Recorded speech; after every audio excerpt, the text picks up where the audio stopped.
without a filter. What you talking about Father Time? What? Kyle Wallace. Winning is the only thing that actually does matter. Ben Brust. So they can't execute the way they want to play offensively. This is Kyle and Brust. Did you call us idiots? Yeah. On 94.5 ESPN, the ESPN Wisconsin app, and ESPN Milwaukee on YouTube. Broadcasting live from the Gruber Law Office's One Call That's All studio at the Avenue in downtown Milwaukee. With Kyle Wallace, here's Ben Brust. It is a great day to be alive on this Monday. Kyle and Brust across ESPN Wisconsin. And for every time I start by saying Kyle and Brust for the next week or so, assume that Kyle is not a part of the show. Happily married on Saturday. Big congrats to Kyle Wallace. Yahoo! So in for Kyle Wallace today is host of Jen, Gabe, and Chewy Mornings 94.5 ESPN. He's on ESPN Radio. He's on the Tee on Tuesdays. He's GKW Wrestling. I've probably missed 5 other things. He is Gabe Neitzel. What's up, Benny? Did I miss anything? I don't think so. I mean, we got Green Bay game days during football season, so that doesn't really count. I'd promote hit that. On the tee. Yeah, I would promote that. Of the things currently going on on the tee, GKW, it was a huge wrestling weekend, man. C-Cat running the show told me he is into wrestling. I just found that. Oh, yeah. Yeah, we've had some conversations. Sami Zayn, new champ. That's exciting. AEW guy. But, I respect the sport. Respect the WWE. Did a lot. You guys are speaking a whole different language. I don't even know what you're talking. I mean, I know the two different things. The two different Yeah, things. exactly. I'm going to stop myself. Promotions. Yeah. Two different promotions. WWE would I thought be they a were promotion. Are they not leagues? No, I'd call them a promotion versus a league. Okay, what? Yeah. A promotion? Yeah. All right. I got to tune into GKW. Is there like a starter pack? Like Wrestling for Dummies 101? Not that Because I I'm feel aware like if of. I jumped in there, I would You would be very lost very quickly, yes. Lost. So watch TV shows first. I mean, I grew up watching the WWF. Yeah, if you watched wrestling, so for example, Monday Night Raw is tonight. It's on Netflix. If you tuned in that or AEW's signature shows Dynamite on Wednesdays, if you tuned into that and just watched it, I think you would get the gist of it and be caught up pretty quick. So it's not like, is that something where you don't have to, like, the biggest thing right now in my household is the annoyance of Love Island and how they have a new episode every freaking night. Mm-hmm. And so that if you don't watch it, it's hard to catch up or know what's going on if you want to skip an episode. If I jumped in as a non-wrestling person, could I jump in and kind of pick up the pieces? And if I look at it from an entertainment value standpoint, I'm like, all right, it is what it is. Yeah, I think you could. I mean, there would be a couple of questions you'd probably have walking away of, oh, why is this guy fighting with this guy? But they do a pretty good job of kind of recapping and trying to bring people in who may not be watching each and every week like myself. Yeah. Fair enough. 800-990-3776 is the Carbless talk and text line. Less is more. Of course, you can see us on YouTube at ESPN Milwaukee and at ESPN Madison. Our graphic was, I just said his name 15 times, Joe Cunel,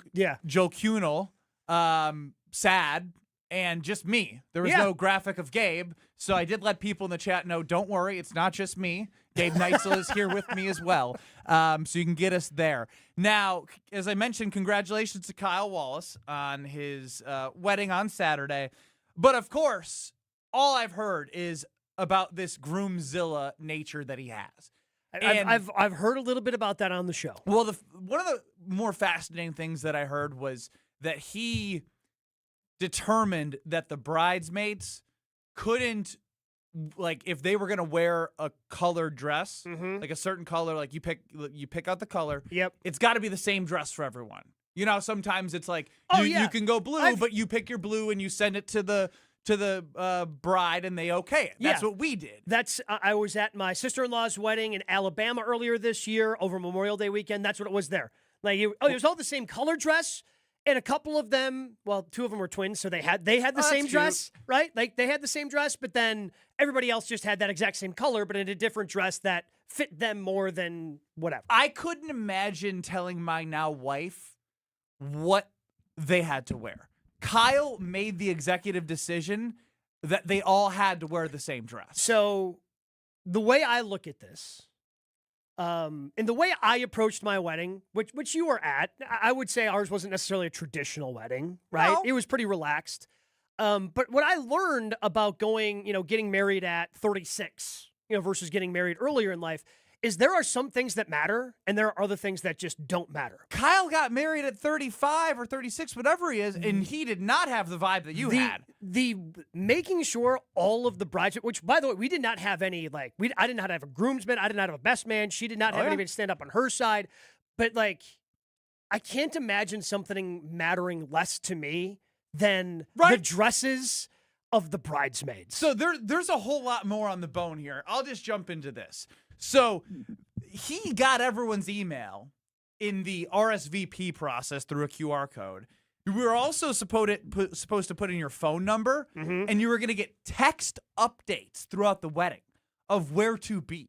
Oh, okay. Which is so you were getting texted updates like you might get a Shams report, bride coming down the aisle. Dinner starting in 15 minutes. Sure, things like that. Or cocktail hour, rather. Yeah. I mean, I'm sure the group, I was about party, to say. they would have had a million more. But there was Please emails. be at the bus in 10 minutes. There were no texts because that didn't work. Okay. God bless that. I did not want texts. I know how to go to a wedding and get to places. So he sent out an email 2 weeks prior to the wedding, and then he sent out an email 2 days prior to the wedding. And I just want to read this. The wedding ceremony will begin promptly at 3:30 at blank church. Which I know is bogus. I know that's bogus. Located blank. Church doors will open at 3.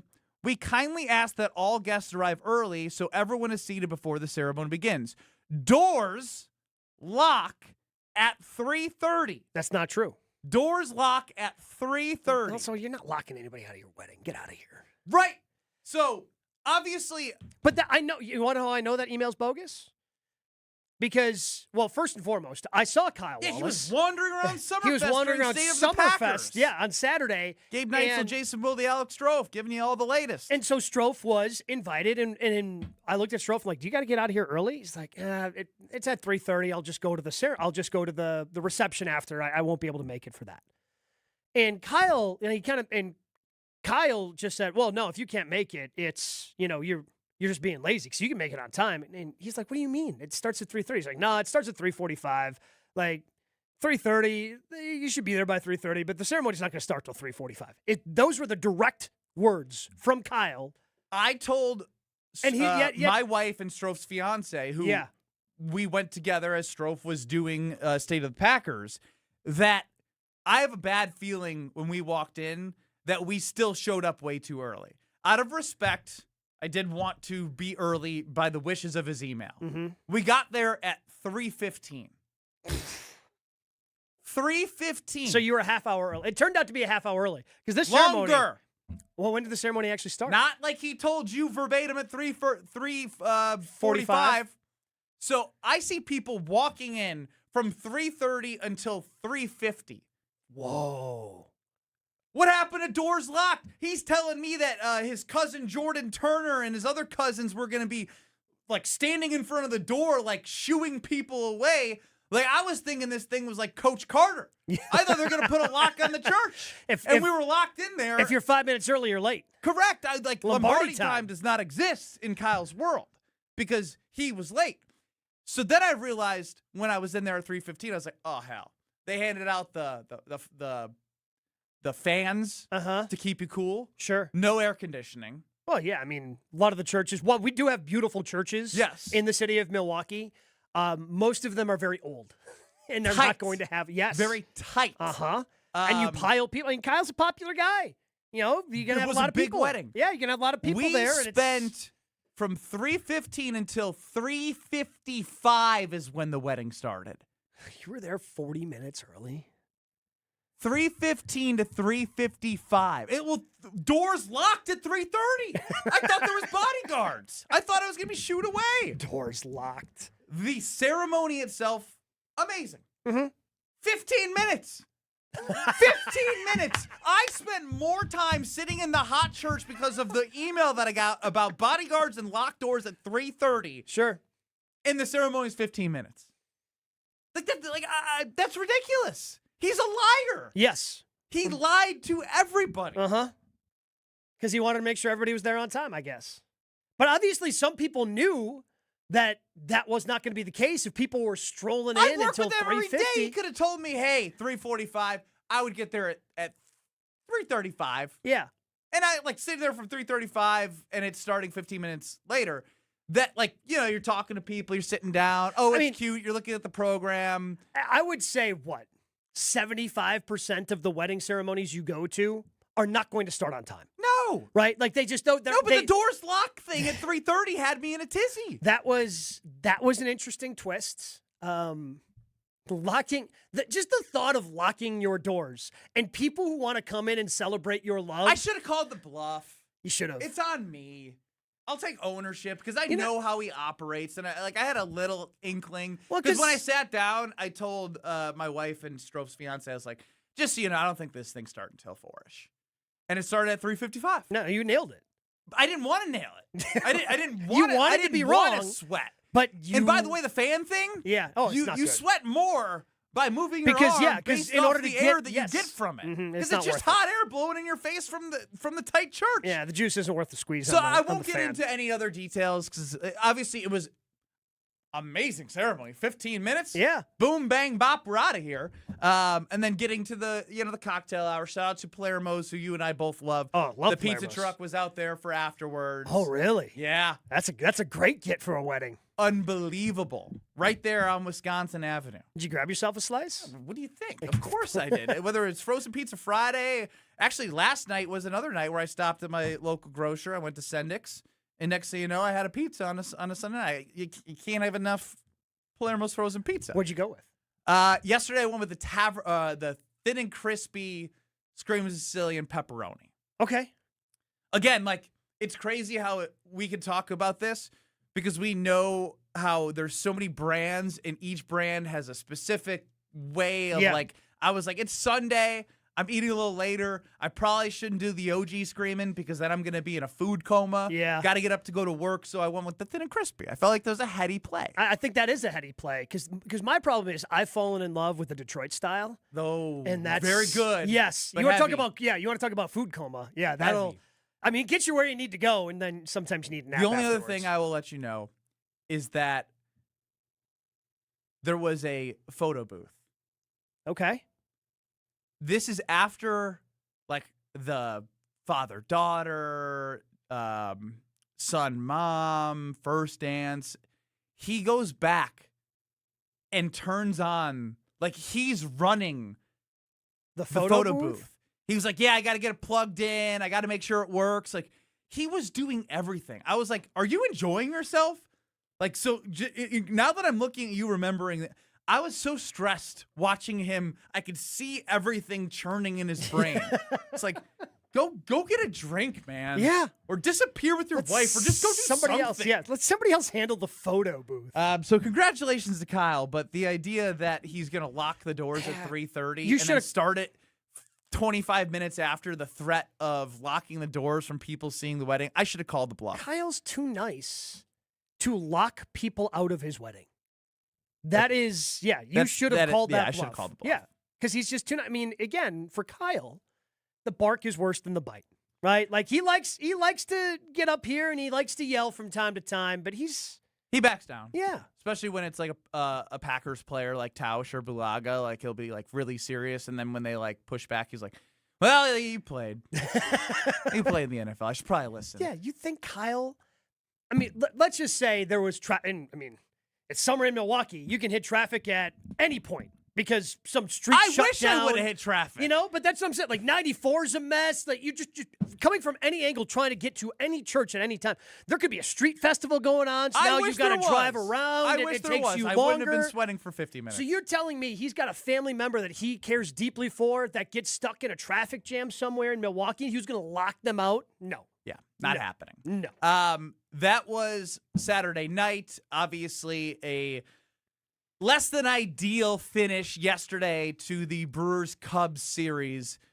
Gabe, I heard you talking about the Brewers and their runners in scoring position, but I think there's a lot that we can hit on here as it pertains to the Brewers overall, because, look, at this point last year, they weren't even close to how as good as they've been this entire year. Mm-hmm. And so I think there's a perspective that's being lost. And I will be the person that will admit my faults. I would say early on, even with the injuries, knowing guys were coming back, I still was doing the panic of, like, what if they come back and it's just not what it was? It was. It became what it was. And it still is what it was. But just because you lose a couple series that are important in the regular season, they're not that important. They're important, but not that important. You drop 2 of 3 to the Braves. You drop 2 of 3 to the Cubs. And I'm feeling too much panic. So we're going to dive deeper into these Milwaukee Brewers because I don't like the vibes around the panic that I'm feeling. And maybe you're not. But if you are, I want to hear why. 800-990-3776. The Carbless talking text line. Gabe Neitzel in for Kyle Wallace. We go Brewers with you. Let's talk some ball next. You're along for the ride with Kyle and Brust I mean, I love you both, but I find Kyle a little more spot on. on ESPN Wisconsin and the ESPN Wisconsin app. The Homer Hour with special guests every day from 5 to 6. That's why I said the toughest part to me for the Packers is that the division is, I think, better than it's been. The best 60 minutes of your day happens on the Homer Hour. So the issue is, and I'm working on the T-shirt right now, this season is very simple. This guy. Got to win the damn division. Weekday afternoons from 5 to 6 on 94.5 ESPN, the ESPN Wisconsin app, and ESPN Milwaukee on YouTube. The only thing that tops our selection is your savings discount liquor. Hi, this is Marie from Discount Liquor. And beer fans, we've got something to cheer about. Michelob Ultra is the official beer sponsor of the FIFA World Cup 2026. So whether you call it soccer or football, it's time to get your game plan ready as the world's largest soccer tournament returns to the USA. Stop by Discount Liquor to pick up a 12-pack of Michelob Ultra and score a free Michelob Ultra soccer koozie. At Discount Liquor, we stock over 15,000 varieties of beer, wine, spirits, THCA, and non-alcoholic beverages, all at the lowest prices in town. From craft brews to hard-to-find whiskeys, we've got a lineup for you. So don't get caught off sides with an empty fridge. Stop into Discount Liquor and stock up before kickoff. Visit us in Milwaukee on 51st in Oklahoma or in downtown Waukesha at Barstow and Maine. Discount liquor. Service and savings. It's Woodman's. Hi, we're the Woodmans. I'm Clint. I'm Phil, saving you big time money on hot dogs. 16-ounce Oscar Mayer wieners, 2 for $5. Or 12-ounce Barres Franks, 99 cents. High caramba prices on hot dogs. Select Oscar Mayer, 2 for $5, and select Barres, 99 cents. Enjoy dogs all summer long at these everyday low prices. Better products, better prices, better service, because we're employee owned. It's Woodman's. Your premier Michigan golf getaway includes rounds at Sweetgrass and Sage Run. Book Monday through Wednesday for best availability. Savor elevated dining and unwind at the full-service Drift Spa between rounds. Grab quick bites in the expanded Sage Run Clubhouse or refresh overlooking the 9th and 18th at Sweetgrass. It's all part of an unforgettable golf experience at Island Resort and Casino. Plan your getaway at islandresortgolf.com. Don't let summer pass you by. Turn it all the way up at Summerfest. The music, the moments, the memories you'll replay all year long. Summerfest, presented by American Family Insurance, June 18th through July 4th. Get tickets now at summerfest.com. I started our landscaping company, Brett Ochtenhagen's Seasonal Services, in 1994. We have other businesses, a trucking company, investment properties, and we board and raise quarter horses. I met Chris from Horicon Bank over 20 years ago, and we really hit it off. A few years back, we made our largest capital commitment ever. Chris understood our vision, supported it, and 5 years later, our annual equipment maintenance costs are down, and our fleet is amazing. Chris and Horicon Bank helped make that happen. Horicon Bank, together doing good for 130 years. Member FDIC. Your brand doesn't need more square footage. It needs more wow. When you work with Captivate Exhibits, trade show booths become magnets. Lobbies become living stories. Break rooms become culture builders. Captivate creates experiences people don't just see, they feel. For more than 30 years, their award-winning team has transformed big ideas into bold brand moments that command attention and drive results. Stop blending in. Start captivating. Visit CaptivateExhibits.com. Don't you wish your life came with a warning app? That dog does not want to be petted. Well, life doesn't always give you time to change the outcome, but prediabetes does. Take the 1-minute test today at doihaveprediabetes.org. Brought to you by the Ad Council and its prediabetes awareness partners.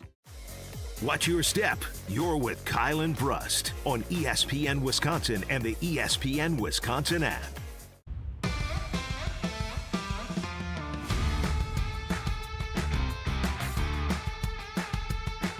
I was just telling Gabe, as Gabe Neitzel's in for Kyle Wallace, it's Kyle and Brust across ESPN Wisconsin. Selfishly, it's a great time to love watching Brewers baseball as they play 14 out of the next 15 days. But if you don't want to look too far ahead, just know your next 7 days have you covered with Brewers baseball, as 4 games against the Reds starting tonight at 6:40. The Brewers sit 50-31. It's a hell of a record for a team that just a couple weeks ago, I looked at what they were last year after 69 games. That just so happened to be when I looked. It was an off day. Nice. Thank you. They were 36-33. So even just to look at where they are now, basically at the halfway point here, not basically. No, it is at the halfway point. 50-31 is pretty damn good. Pretty damn good. You're looking at a pace of 100 games, which would somehow, some way, the way it feels after this Cubs series is like the sky is falling because you need a back-end reliever. No one can hit runners in scoring position. The inconsistency of the bats right now. They're 50-31. So I found this interesting from Gabe Neitzel on Jen, Gabe, and Chewy, who's with us today. So, Gabe, let's take a listen to yourself. Yes, I'm not as upset about the series because the Brewers were literally 0 for the series in batting with runners in scoring position, and I just don't think that's going to continue. Like, it's too good of an offensive team. They're too good of a hitting team for that to happen. This is one of those lulls of the regular season. Short, simple, and correct. Like, I got caught up early in the season of worrying what this team would be like, even when they got Churio, Vaughn, and Yelich back. I was like, can they recapture their identity of who they've been from year 1 to year 2 under Murphy into year 3 here? Can they continue this style of baseball of making pitchers grind and work for everything, being fast on the base pads, putting pressure on every pitcher every second, having that great defense and discipline? And the answer is yes. I was panicking for no reason. So I'm trying to take my lessons from the past and remind myself that I tried telling myself, and I'm believing it now, that there were going to be ebbs and flows because it is baseball. And to lose 2 series against the Braves and the Cubs, and for that to be like the story instead of 50-31 is, to me, a little bit backwards. I think it's just so hard because in every other sport, and we talk Packers and football more often than we don't and everything else here on ESPN Milwaukee, or even when we are talking about the Bucks making postseason runs and circling on the calendar these big matchups that they might have against the Heat or the Celtics, or these teams that you might see in the postseason. Those can be indicative of what happens in the postseason because of how you're matching up. In baseball, it just doesn't. And I would have hoped we would have learned that lesson last year. When you went 6-0 against the Dodgers? Exactly. And then went 0-4 against the Dodgers in the postseason. Just the way the baseball ebbs and flows and is 162 games, you're going to have down periods. And I know it's hard to forget that because really since the All-Star break last year, we haven't really experienced those ebbs. It's all been flow. It feels like a millennium ago that they had a -34 run differential through the first 4 games. Mm-hmm. You get in May. Torpedo bats. We're taking the league by storm. Turns out the Brewers pitching was just terrible in New York. Yes. Shout out to why am I blanking? Don't say. He was traded to San Diego. God bless him. He just threw meatballs down the middle to the New York Yankees. He was God a former bless Yankee. it. I know. Had a mustache. Starts with an N. Ends with Esther. Oh, God. Nestor so Cortez. bad at me. I was gonna say David Wells. Doesn't he have a mustache? Yeah, you did. Former lefty Yankee that had a Former lefty mustache. Yankee. You It went would to be way different. I know Nestor Cortez didn't end up working on San Diego once I traded him. Dave Wells, Nestor Cortez, not on the same playing field. Then even in May, they were like below 500. Like, Yeah. that was not that long ago. So like, just keep perspective that like all we've known is success when it comes to the Milwaukee Brewers. And a couple series against some good teams they've lost isn't the end of the world, because you know why? What was funny, which is why I'm confused, is before this, I think they were like 12 games above 500 against teams with a record above 500. Yeah. So like they're really good at beating teams that have pretty good records. So it was like, I don't know why, because of two series in which, by the way, it took an Ozzie Albies home run in the Braves series. You went on Sunday after Ozzie Albies home run. Exactly. This Cubs series wasn't particularly awesome in terms of, again, runners in scoring position, things you talked about in the clip on Jen, Gabe, and Chewy. But they're not getting waxed despite the fact that they're not playing well offensively. And sure, back end of the bullpen can be a little frisky at times. And again, I don't worry about that stuff when it comes to the Brewers for the long term. I'm circling things. The back end, I guess the B bullpen. We talked about the difference between the A bullpen. So A is bullpen is the guys you see all the time. McGill, Abner. Ashby has not pitched well. He's a part of the A bullpen. Abner went 5 outs in like less than 20 pitches. Yeah, he was incredibly Trevor's efficient. been great. And like, to me, Trevor got off to that rocky start, but ever since he got his velocity back.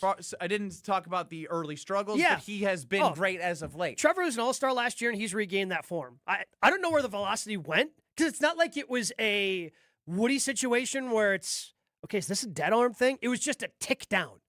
And now that his fastball's back up and sitting at 99, 100, it plays off the curveball, and it's fantastic. So I think that they probably need a little bit of help in the bullpen.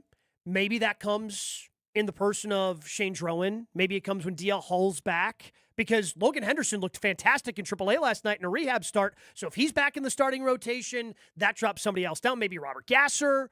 I don't know. That's why I'm not worried, because that's where I was going to go next. You look at when Woody comes back, the options that they have to bring guys that have actually started, like the Brewers used to do this a lot more.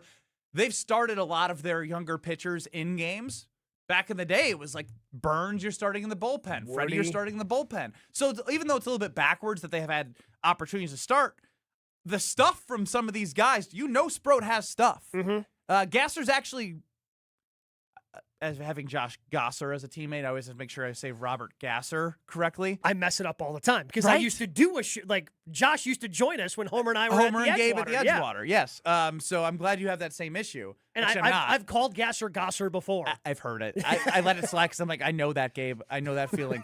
But the overall point is, although they've been starters, I'm not worried, because it's the Brewers, and it's Chris Hook, and it's their pitching staff, and it's not like it's a Aaron Savale situation where like he thinks he's earned an opportunity to be a starter. These guys are trying to earn their opportunity as major league pitchers, right? To have long careers. And so if it means, as your team is 50 and 31, that you can contribute at such a young age in the bullpen, that doesn't mean you're going to stay there. It means you can continue to prove why, as maybe someone else that's young starts, you can get that back. It's an ever-changing thing for that 4 or 5 spot in the regular season. So I'm not worried about that back end. And Jared Koenig is just getting back healthy. I mean, he has been somebody who's been a part of that A bullpen for the Brewers. 2.47 ERA in 24, 2.86 ERA last year in 72 games. So they're going to continue to add to that, and the Brewers are always active. I mean, the move for Shelby Miller just didn't work out last year because Shelby unfortunately got hurt. But they're always looking for Joel Kuhnel, right? Like he was a midseason trade. They're constantly looking Somehow for his arms. velocity's ticked up 4 miles per hour. Right? So they're always looking And he was in a warm for climate. improvements in that bullpen. So it certainly has my attention. I wouldn't say I'm worried. I'm just noticing it is what I would say, because I have faith that the Brewers, with either internal options that we just discussed or external options, are going to find a way to have one of the best bullpens once we get to the postseason. I just sit in a spot right now, and I want to get to some Matt Arnold conversation as we're getting closer and closer to really having those discussions around the trade deadline. Like, there was early conversations because Detroit sucked and the Scooble conversation was big. Even from an MLB Network standpoint, hearing those guys talk about like they can do it, and I think they should. It's outside of their comfort zone. But where I'm at is when you have a team that went to the NLCS last year and you're 50-31 the next season, and you can say that they still haven't hit on all strides, I think the general manager is going to take notice of that, and something's got to give here, right? Like I'm not saying they're going to get Scooble, but what I'm saying is I think you should be expecting something that puts a jolt into the fan base, the organization, and the players by form of the deadline. Now, we're going to discuss that next. You may disagree. I want your thoughts. 800-990-3776. Do you have high expectations or low expectations for the trade deadline? And maybe what you hear next will help you have higher expectations. It's Kyle and Brust with Gabe Neitzel. And for Kyle, Matt Arnold next. You're dealing with Kyle and Brust. Trust me. What do you mean trust you? On ESPN Wisconsin and the ESPN Wisconsin app. You've already put in the work. Now there's a way to make it count towards your degree. At Lakeland University, your work and life experience can earn you college credit, helping you finish faster, saving time and money. With flexible evening and online classes, plus multiple start dates, Lakeland fits your life. Study 100% online at one of our 6 locations across Wisconsin or on our residential campus in Sheboygan County. Customize your degree to fit your life, your goals, your future, without missing the moments that matter, at work or at home. Your experience matters here. Lakeland University. Experience it your way. Wisconsin, let's talk about something near and dear to my heart. Beer. Specifically, great beer. And if you haven't met Yuengling yet, allow me to introduce you. Yuengling is the oldest brewery in America, founded in Pottsville, PA in 1829. 197 years, 6 generations of family-owned brewing. Do you know how they became America's oldest brewery? By making great beer. This is a real American beer. Smooth, rich, and finally here in Wisconsin. So grab a Yuengling, raise a glass, and celebrate history the way it was meant to be celebrated, by drinking it. Yuengling, the oldest brewery in America. DG Yuengling & Son, Pottsville, PA. Enjoy responsibly. What life events have you experienced over the past couple of years? Well, maybe one is coming up. The sale of a company, death, divorce, a health crisis, or helping to pay for college or a wedding. Well, Annex Wealth Management has assisted clients with life events, but planning for them can make all the difference. Knowing what you own, why you own it, and how much you're paying for it is a big part of smart financial planning. Annex has an entire in-house team that works together so you can make informed decisions when life events come up. Click Get Started at annexwealth.com. Hi, this is John Neal, CPA and founder of the Neal Group. With over 40 years of experience saving businesses money, we are on a mission to eradicate entrepreneurial poverty. Try saying that 5 times fast. Do you lose sleep at night trying to figure out how to make the next payroll? Are your vendors lined up outside your door? Are you cash on delivery? We can help. We have a proven process and strategy to turn your cash-sucking business into a cash-generating machine, so you can keep that cash in your pocket. It really works. We use it in our business, and many clients are successfully using it in their business. Ask Pam, who recently bought a business and asked us to help her see through the fog. Would you like to sleep at night knowing your bills are paid, take a vacation, or go out to eat with your spouse? You earned it. We help you keep it. Call us at 414-325-2040 to set up a complimentary consultation. That's 414-325-2040, or visit us at nealgroup.net. That's NEAL group.net. It's Mike with Infinity Exteriors. I've seen it all, Wisconsin. Sketchy sales gimmicks for low-quality windows, siding that costs more than a new home, fly-by-night roofers. 60,000 happy customers made a better choice. Infinity Exteriors roofing, siding, and windows all come with our lifetime workmanship warranty, no overcharges, and transparent pricing. At Infinity Exteriors, we're on a mission to save our communities from unscrupulous contractors. Visit infinityexteriors.com. Do you know the secret to losing up to 1 pound of fat every day? At Milwaukee Weight Loss, we know the secret. Our doctor-developed, easy-to-follow weight loss program helps you lose weight fast, naturally and safely, and with no drugs or injections with risk of serious side effects, no prepackaged meals, bars, shakes, and no exercising required. Our program helps reset your metabolism so you can keep the weight off for good with a coach for ongoing support. Our program costs up to half as much and works up to twice as fast as most other other programs. Go to MilwaukeeWeightLoss.com to schedule your free consultation. Homer here. I've been on this journey since January and have already lost 27 pounds and on my way to at least 30. What I love most is how safe and easy this program has been. No complicated plans, just real results that fit into everyday life. If you've been looking for a weight loss program that really works, this is it. For a limited time, get $200 off with our summer special. Book your free consultation at MilwaukeeWeightLoss.com. That's MilwaukeeWeightLoss.com. Results may vary. Let the good times roll. Kyle and Brust are back on ESPN Wisconsin and the ESPN Wisconsin app.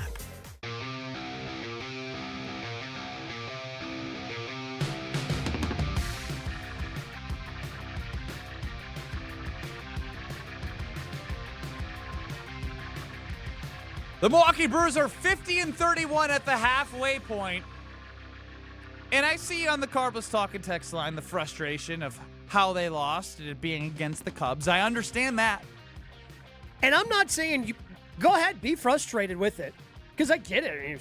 It was frustrating. Bases loaded, nobody out. Winning runs at second base, tying runs at third. You don't tie the game. Yeah, that's frustrating. I'm looking at Jake Bauers up in a situation like that, a probability of him doing something and it not happening. Do you have a problem with him going after the first pitch? He did it a couple times. I think he did it earlier in the game too. Yeah. And I do, because I think he's like one of the better guys at feeling the count. He's kind of struggled as of recent though, so I think that's why he's going after the first pitch, because he's not seeing the plate as well right now as he had been the prior 2 weeks. Still, I think leads them at home runs, which is fascinating, not being a true everyday guy, because he's been sitting a couple times against lefties. Not the other day. I think he did Saturday, and I think he did the prior series.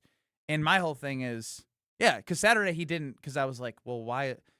Like, you got to find a way to put him in there. Even if you, like, I saw Blake Perkins and Sal Frelick in the same lineup, and now I'm going a little crazy here.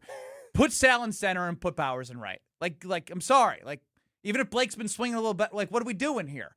He should be an everyday guy, even if he's struggling. Mm-hmm. He's got that much pop going. It's Rake Bauers for a reason. I don't care how old he is in comparison to everyone else. Get him out there. Anyway, this all stemmed from a YouTube comment from Josh, which, again, I totally get it, because we had the conversation earlier about how 6-0 against the Dodgers last year in the regular season didn't mean that they were going to beat them in the NLCS. The real problem is, can we beat the Dodgers, Braves, and Cubs with the roster we have now? Yeah. I mean, definitely the Cubs, maybe the Braves. The Dodgers are a different animal, because the Dodgers are following basically the same script as a year ago, where so many of their starting Snell pitchings. and Glasnow are just hanging out and eating seeds, waiting for the playoffs to come. Yeah. Oh, and then they're going to get healthy when we get to August and September, and then they're going to be around. So 800-990-3776 is the Carbless Talk text line. Do you have high or low expectations for Matt Arnold in this trade deadline? You could go back to the Stearns era and take a look at what they've done. You could look at the Matt Arnold era, and specifically last year, it was a little bit different because they hadn't hit their full peak that they hit like they did post-deadline into August. They won a lot of freaking games. Right after the deadline, they won so many games. They won a lot of freaking games. It was Lockridge, Danny Jansen, and Shelby Miller, right? Those aren't going to blow you away. Based off my high expectations, low expectations, that would put me in the... I would have low expectations. But this year is different. Like I mentioned kind of heading into break before we got back here, is I think that there's an opportunity that the organization feels. And when you look around and you look at the record, despite how you're feeling after the weekend against the Cubs, you don't become 50-31 after winning a franchise record of 97 games unless you're real. And you could talk about how there's been God knows how many starting pitchers again, and injuries early on in the season, and the runners in scoring position statistics as of late. They're still 50-31 at the halfway point, the best ever in the history of this team. Yeah, ever. Yeah, they've never had 50 wins this early into a season. What are your expectations, Gabe? They're high. The Brewers are always active at the trade deadline. Most of the time, it's a deadline the way you just described. Mm-hmm. a few years ago, they tried to get a little bit of help on offense because the pitching was so good, and they went out and got Mark Canha and Carlos Santana, and they were trying to boost the offense. I mean, those aren't blockbuster moves, but those are guys who ended up getting some pretty significant at-bats for the Brewers after the trade deadline. I look at this team, and when you have this many wins, and you look at the Dodgers and the Braves, I'm expecting something big, especially with the way this farm system's loaded up. Who knows? Sorry, I want to protect you right Okay. now because when people say because of the farm system, just because you say they have a farm system and they could trade some of those guys doesn't mean they're going to trade the ones. No, like they have. They're they not have trading Jesus Mate. They have 7 top 100 prospects. So you could, and 4 of them play shortstop. Correct. A lot of them are the same position. So and also the likelihood that all of them pan out to be what we expect them to be, it's just like the nature of the beast. You don't hit on everything that you do. The Brewers have a great track record of doing so. And so you like to hope that who they're locking up are going to be the ones that do make an impact based off these early contracts. But people get so scared to say, like, why would we trade our prospects? Like, I see that a lot. I'm not scared of it. I'm just doing this. Let's just do the simple math with some of these guys, right? So Cooper Platt is already up and already inked to a long-term extension playing shortstop. Okay, so he's your shortstop of the future. Because he's also a really good defender. Murph said that as well. Yeah, he's a really good defender on top of it. Maybe got a little too excited chasing some high fastballs, but he's young. Yeah, the moment got to him. Yep. He's 21. Yeah, I'd be excited too. Yeah, especially after the first one. You knew a second one was coming. He just couldn't help himself. I felt for the kid. So, okay, Jesus Mate also plays shortstop. Is the number 1 prospect in all of baseball. I would assume, just based on some of the things I've seen about him, and he's put on, I don't want to say it's bad weight, he's put on a little bit more weight as he's continues to mature, as his body, as he physically continues to mature. Seems like he's probably going to play third base. Okay, well, they've got another really good third baseman, Andrew Fisher, just keeps on raking down there. Okay, so if Pratt's playing short, if Pratt's playing short, Mate eventually moves to third, okay, maybe he goes over and plays first. All right, what does that mean for Luis Pena? What does that mean for Jet Williams? What does that mean for Luis Lara? Because also up on the Major League roster, you have Jackson Chourio, who's locked into a pretty long-term deal. So you can only play so many of these guys on top of it because it's not just they have youth in their system. They've got youth on the field, too. Correct. With guys that they probably want to lock up. So you're not going to be able to play all these guys. You said they're not going to be able to hit on everyone. So they're in a position where, yes. They can make a calculated risk of who they believe is going to be a part of the future. So I don't think that they are going to make a huge, I don't think that they're trading Jesus Mate. I don't think they're trading Andrew Fisher. But they can trade some of these other guys, and the farm system can absorb it because that's how deep they are. And it just feels like this is the time to kind of push some of those chips in with some of the youth you already have, the youth that you have down there, and maybe you can turn one of those into someone that can really help out this team and make you feel better going against the Braves or the Dodgers in an NLCS. All right, forget player right now. If I said starting pitching, bat, and relief pitching, rank them. I would say starting pitching's 1, relief pitching 2, bat 3. Because the issue Interesting. Now, I want you to dive in deeper, but that's a perfect way. I want the K&B fam here on the Carbless Talking text line. Send me your rankings of what you want at the deadline. Starting pitching, relief pitching, or bat. 800-990-3776. Put it in YouTube as well, because that is an interesting ranking based off the vibe that I see from other fans throughout social media and the chats. So fire away. Because the starting pitching was awesome in the series against the Cubs, but it was just 3 games. And when you have, if the Brewers can find a 4th starting pitcher who either slots in right behind Woody or can kick Woody down to that 4 spot, that's a hell of a playoff rotation. And you go out against it just starts to have a cumulative, reaction from the team that you're playing. Oh, it's man, we got to also an face insurance Miz. policy to somebody who has been habitually hurt since he's gone through major surgeries. Yeah. And it is Woody. It doesn't mean we don't love him. It doesn't mean that I don't get excited seeing him hit 94 in the middle of his start to try and get out of a big moment. After starting at 90 and having that Correct. velocity tick up, that's great to see. But, yeah, unfortunately, you kind of hold your breath every time he's out there. Because you want it for a guy like that to finally be healthy enough to pitch in the postseason and contribute to a team that went to the NLCS last year without him. And so I start with any playoff series, okay, it's your starting pitching. And your bullpen shortens up a little bit in the postseason as well, but it always helps to have another arm there. When we talk about a bat, there's really only one place a bat can go. You're already juggling everything in the outfield, trying to get everybody at bats out there, moving Bowers out there to get about Vaughn. that as well. Yeah, we just did all that. Did Bowers play first, left, and right yesterday? Yeah. He played them all. So if you get a bat, there's only one place a bat can go. Third base. And I think they love David Hamilton. Now, that could potentially make Hamilton your utility guy who can kind of relieve any three of those spots when you're looking to, give somebody a day off. And that would make the team better because he's better than Joey Ortiz. But I don't know what third baseman is going to be available and out there. I mean, last year, the big name, obviously, was Eugenio Suarez. I don't know if a guy like that's going to be available at third base. So based off what I see, it's slim pickings. Yeah, and so third base. When your focus has to be that narrow, it probably makes it difficult. unwise. Yeah, it makes it difficult unless there happens to be a perfect marriage. Like if you're gonna actually part on prospects, make sure it's for somebody who you trust is gonna be able to make the impact that you need. Where I don't feel like that is the case. I'm still, even with Woody, I'm very excited for Woody. I'm still a starting pitcher guy. I still think, despite the fact that against the Dodgers, the pitching was solid, the bats were not. I live in the camp of there is levels to this. And they skipped some levels, which is a good thing. They hadn't won a wild card series since Vietnam.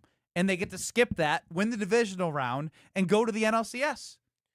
And when you have the NLCS experience, you'd like to think that because there's a lot of guys back, and there are some new faces, that some guys who maybe struggled, that Bryce Terang wasn't as great as we thought he would be in the playoff games. He had some moments, but consistently he was not. You'd like to think that someone who's probably going to be an all-star, despite the stupid voting that they have going on for Bryson Stott being in a bigger market. I have a solution to that, by the way. They need to take a percentage of market size to the voting. So you get like a cap. So you get docked? Not even docked, but like... Well, they just need to get rid of fan voting, solely determining that, because over in the American League, I don't know if you've noticed this, there's a possibility that 8 Blue Jays could be starting. The Blue Jays have 8 guys who are finalists. Fun. They're not even that good. The Blue Jays are 39-45. Not fun. Yeah, no. Away with voting. But anyways, as we see here, bat, bullpen, rotation. Bat, bullpen, rotation. Bullpen, bat, rotation. So nobody, and that's not even all of them, relief, nobody's got starting pitching number 1 right now on the Carbless Talking text line 800-990-3776. Here's the other thing about the starting rotation. Typically, your playoff rotation gets shortened down to 4 guys because of the length of series and the off days that you get in that series. So right now, Miz is 1, Harrison's 2, Woody's 3. Who's 4? It's a battle right now. Is it Logan Henderson when he's healthy? To me, it feels like that. Because Sproat consistently can't put it together. Gasser can't consistently put it together. They have in stretches, but not as consistent as Logan has been. But even that kind of makes me uneasy. Of all these guys that we've talked about, only one has actually started a postseason game. I know. That's Woody. And now, I think Miz has the postseason experience because he didn't start. So I understand I'm having fun with some stats there. Semantics. Some semantics there. But also, when Miz had his success last year, he was only pitching 3 or 4 innings. And it's just different coming out. I have faith in Miz, but also it's different pitching in the postseason.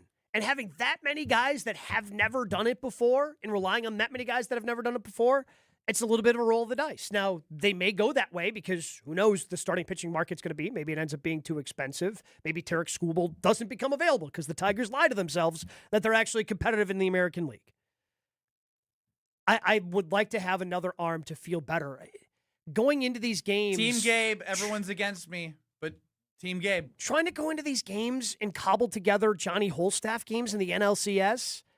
Oddly enough, the last 2 times the Brewers have been in the NLCS, that's what they've done. That's what they did back in 2018. It's what they did this past year because they only trusted Freddie Peralta and Quinn Priester, who are no longer, well, Freddie's no longer the team. Quinn's not going to be pitching this year. Those are the only 2 they trusted to start games for them last year. And then they tried to cobble together with the opener and now it's your turn to throw 3 innings. Then you're going to throw 3 innings. Ashby, you're opening. And it worked to a certain extent. McGill, you're coming in a random spot here. But there's just something about if you have 4 guys you can trust and you roll the ball out there and go get them. We've got a good bullpen behind you, but this is our pitching plan, is for you to go out there and dominate. And then we have another guy really good behind you, and then another one really good behind them. That's what the Dodgers did last year. To an extent, it is what the Blue Jays had as well. Starters that they knew they could rely upon. Yes, good bullpens after that, but the whole pitching plan was predicated on having really good starting pitching. And the Brewers have 3 that I feel good about. I'm not sure how many of those guys. 2 you feel great about, 1 you feel good about. With Woody? Just because of the potential of God knows what. If we get there, I'm going to feel really good about Woody. Yeah. If we can get there. If we get there, then if we sure. can get there. And if something happens to happen, then so be it. It wasn't meant to be. But if you get there with it, you got to feel really good about that. But yes. But until that, I'm counting the days. The uneasiness isn't with Woody. It's just been with the unfortunate injuries that he has suffered. Yeah, that's why I have to say feel good until I can feel great.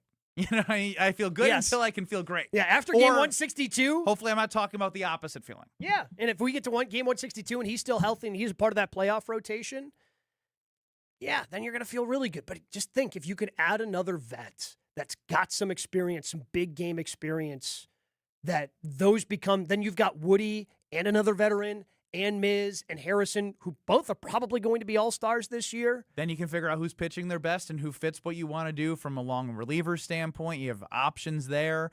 If your A guys are pitching well, you can feel really good about that. And who knows, they might bring somebody else in on the back end as well. We'll see what's going to happen. I'm glad we had the conversation, but I have a public apology for Gabe Neitzel coming up next. You're along for the ride with Kyle and Brust If you suck, I'm going to say you suck. on ESPN Wisconsin and the ESPN Wisconsin app. On this show, it's always football season. I'm not overly concerned because it seems as if Green Bay's not overly concerned. Wilde and Tausch, presented by Pella Windows and Doors of Wisconsin. Everybody over there feels like this team was there. We got short-circuited with injuries. We have the right staff, we have the right people, and we have the right players. We just need to stay healthy, and we'll be champions. Weekdays from 9 to noon on 94.5 ESPN, ESPN Milwaukee's YouTube channel, and the ESPN Wisconsin app. Life's better under our roof. At Grimal & Associates with American Family Insurance, we know life isn't one size fits all. That's why we help protect what matters most: your home, your car, and the people who count on you. Ben Brust here for Grimal & Associates. Bundle your home and auto insurance to simplify coverage and save on the policies you need most. Contact Grimal & Associates Insurance today at 414-332-0838. Products, pricing, and availability vary based on where you purchase insurance and by state. Some exclusions apply. American Family Mutual Insurance Company, SI, and its operating companies, 6000 American Parkway, Madison, Wisconsin. Planning a high-level event shouldn't feel overwhelming. I'm Tiara Gomez, founder of Events by Design. For over 25 years, we've helped companies turn complex, high-pressure events into seamless, unforgettable experiences. When trying to engage your team and pull off something meaningful, the details matter. From concept to execution, we design every event so it reflects your vision and delivers real impact. No missed moments, just refined experiences people will remember. Let's start designing today. Search online, Events by Design. Here's to experiencing it all this summer in Wisconsin. Every deliciously cheesy, rockin', magical, fireworks-filled, festival-loving moment. There's Cheese Curd Fest in Ellsworth, Strawberry Fest in Cedarburg, Festival of the Arts in Stevens Point, and the Renaissance Fair in Bristol, Honor the Earth Powwow in Hayward, Mile of Music in Appleton, Venetian Fest, Bratfest, Summerfest. So many fests for your whole crew. Find them all at TravelWisconsin.com. Sponsored by Travel Wisconsin. Mark Tosher here. People ask, why did I join UW Credit Union? Well, let's break it down. Convenient local branches, easy to use mobile banking app, rewards checking with early payday, and that beautiful Bucky debit card. Also, they've been serving Wisconsin since 1931, which means they have local expertise that's actually local. So stop by a branch or visit uwcu.org to join today and become a UW Credit Union member like I did. Federally insured by NCUA. Terms and conditions apply.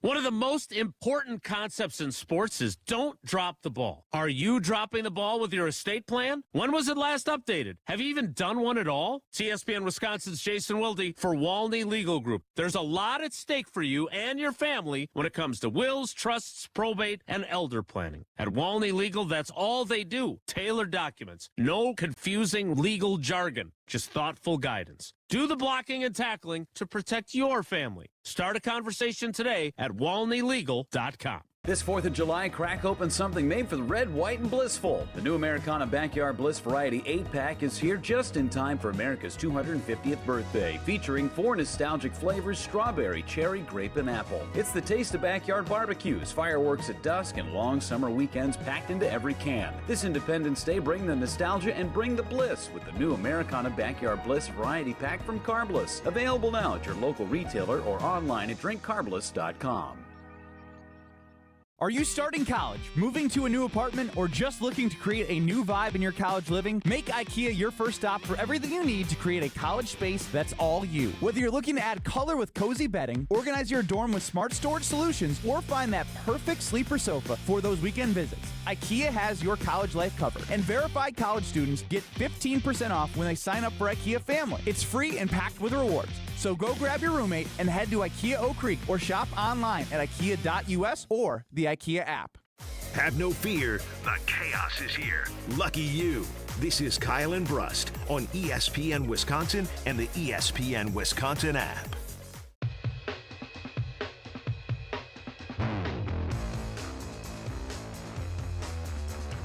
Do you know what I'm about to apologize for, Gabe Neitzel? No idea. Gabe Neitzel in for Kyle Wallace. Congratulations to him and his wonderful bride. They got married over this weekend. And it brought back some memories. Okay. And then you started talking in the middle of this show about the way you approached your wedding at 36. And I think Kyle's around the same age, and you guys are complete opposite. He was worried about every last detail. Yeah. We were not worried about many details. I was a jerk. I came to you and I think I probably tried to black out from this once I realized that what I was doing was probably asking for too much.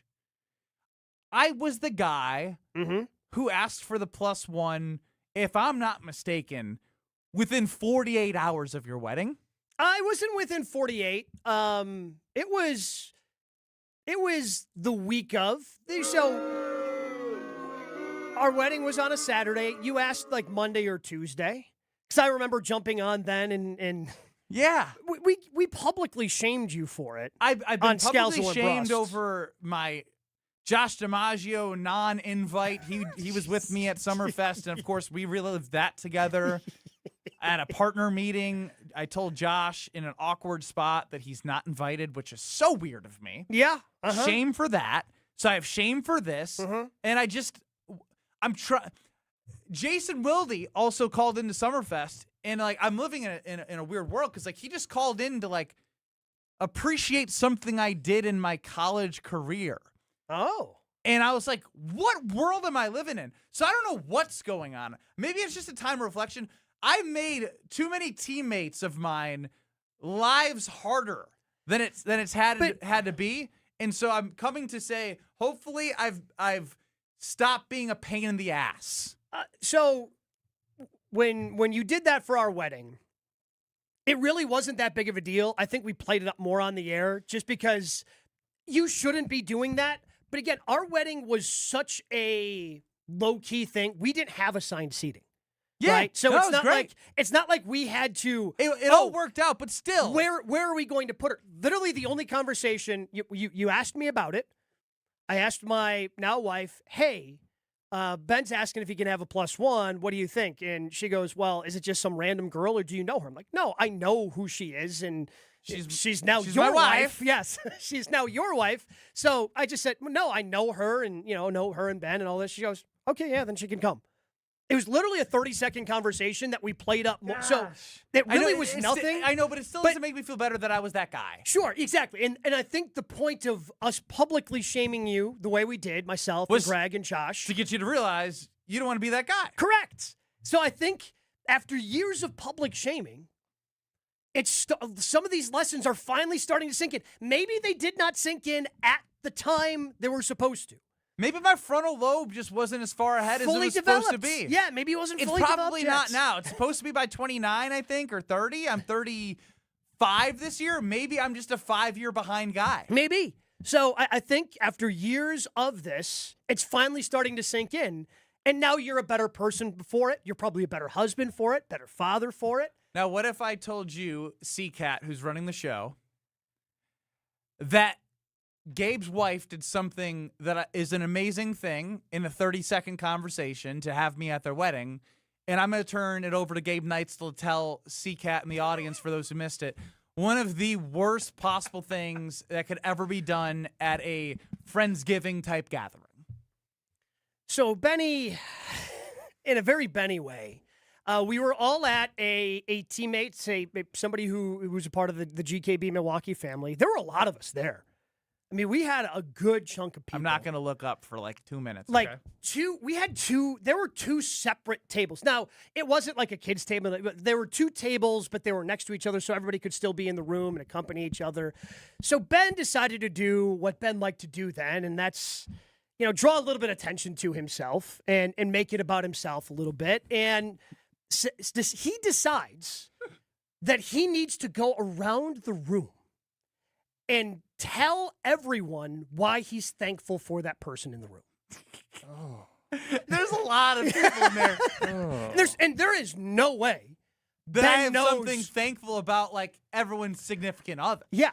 Not just Gabe's, but there's others there that, like, I don't know enough to be like, why I'm thankful for you. I mean, he obviously met my wife before. There were people there I had never met before, like I had never met their significant other. So I'm sure there are people there that Ben has no idea who these people are. So my wife's name is very unique. She is Puerto Rican, very unique name. Her name is Zuleika. Now, most people will just call her Z because it's a lot simpler to just call her Z instead of, running the risk of potentially saying it incorrectly. Take a guess who ran that risk. Roll the dice. And I don't even remember what you... I know what I said. You do? Yeah. What? So, again, my wife's name is Zuleika, and you said... Zuki. And I couldn't help myself because I just knew that this was a perfect moment to just kind of dunk one on Banks. He lobbed it up by the rim. I just looked at him. I go, "What did you call my wife?" I went straight panic mode. I think I was like Z, right? Z. No. I doubled down. Yeah. I go Zuki, right? And so I'm like, dude, no. Like, you should just call her Z. Like, everybody just calls her. So then my wife, who is possibly the quietest person on this planet, like, does not say much. It just very much keeps to herself, especially in bigger public settings. She's not going to say much. So I kind of like admonished Ben, like, you can just call her Z. So Ben decides to go to my wife. He goes, "Well, can I call you Z?" And she goes, "Everybody else here can. You can't." And the place goes up for grabs. Like, the place is just out of control for my wife now. After I dunked on Ben, my wife came in with a 360 on Ben. Broke my... Yeah, was it your turn? It was a backbreaker. It was posterized. It was everything. I then proceeded to just say to myself as I was eating, Zuleika, Zuleika, Zuleika, Zuleika, Zuleika. I was like, I got to get it. Oh, yeah, you're expected to say it out loud in front of the group many times before the end of the night now. It was survive in advance. I will never forget the look on your wife's face and the secondhand embarrassment she had as this was going on. That drive home wasn't good. Why do you always got to do this? Why do you got to do the thing? Like, why can't we just have the time where we sit there and have good conversation? Why did you have to do that? Because he's been. Not anymore. He's learned. Not anymore. There have been a lot of lessons to be learned, and again, now the lessons are finally starting to sink in. I just wanted CCAT to have an understanding of who I am / was / am. And who you're trying to aspire to be. Correct. And to leave in your past, like aspects. Double yes. Double yes. Keisean Nixon, man. I know his name. He was a big topic of conversation on the state of the Packers. That was Saturday on 12 to 3 at Summerfest. Sunday Karma with Craig Karmazin and Greg Scalzo was Strofe producing. Craig Karmazin has made the statement that he doesn't like Packer fans because of the way that they look at Keisean Nixon. And then Jason Wilde talked about Keisean Nixon today some more. So we got to address the monkey in the room. Keisean Nixon. Jason and Craig are starting to say he's underappreciated. I want to dive into that in 2 minutes. You're experiencing Kyle and Brust. Roughishly. What two words did he combine? He wanted to combine partially with rough. Yeah, roughishly. On ESPN Wisconsin and the ESPN Wisconsin app. Life's better with American Family Insurance because we know you love working weekends. If it means working on your dream home, both inside and out. And we're here to help protect those dreams so you can enjoy peace of mind. Save up to 40% when you bundle home and auto. American Family Insurance. Get a quote and find an agent at amfam.com. Products, pricing, and availability vary based on the way you purchase insurance and by state. Some exclusions apply. American Family Mutual Insurance Company, SI, and its operating companies, 6000 American Parkway, Madison, Wisconsin. From large manufacturer to local pizza shop and every business in between, Summit Credit Union helps your vision take shape with loan programs, great rates, and strategic solutions. Whatever you're building, you've got this. And Summit Credit Union's got you. As we celebrate Independence Day in 250 years of American freedom, there's never been a better time to invest in the place you call home. Maybe it's that roof you've been meaning to replace, those drafty windows you've learned to live with, or that bathroom you've wanted to update for years. Whatever project you've been putting off, Exterior Pros and Baths can help. This Independence Day, you can save up to $3,000 on your next project. Call 262-800-4274 or visit extpros.com. Exterior Pros and Baths. Done right, built to last. Here we go! Pro football's most storied franchise has teamed up with the Midwest's greatest sportsbook, and together they make up the winningest formula. Potawatomi Sportsbook is now the official partner of your Green Bay Packers. You can bet your best on money lines, spreads, props, parlays, and more. Get the elite sports betting experience at both Carter and Milwaukee, Wisconsin locations. Bet above the rest at Potawatomi Sportsbook. More info online. Must be 21 to enter casino. With 18 unforgettable holes on 250 acres of natural private land, the Bog provides the ultimate golf experience. After your round, stop in the clubhouse for food and drinks. Call 262-284-7075 or visit golfthebog.com. Hey, it's Rich Eisen. Tune into the Rich Eisen Show weekdays from 12 to 2, right here on 94.5 ESPN, WKTI, and WKTI HD Milwaukee. A locally owned Good Karma brand station. Broadcasting live from the Gruber Law Office's One Call That's All studio at the Avenue in downtown Milwaukee. This is Kyle and Brust on 94.5 ESPN, the ESPN Wisconsin app, and ESPN Milwaukee on YouTube. With Kyle Wallace, here's Ben Brust. Kyle and Brust across ESPN Wisconsin. We have gone up a total of 5 degrees in the studio, and we have no idea why.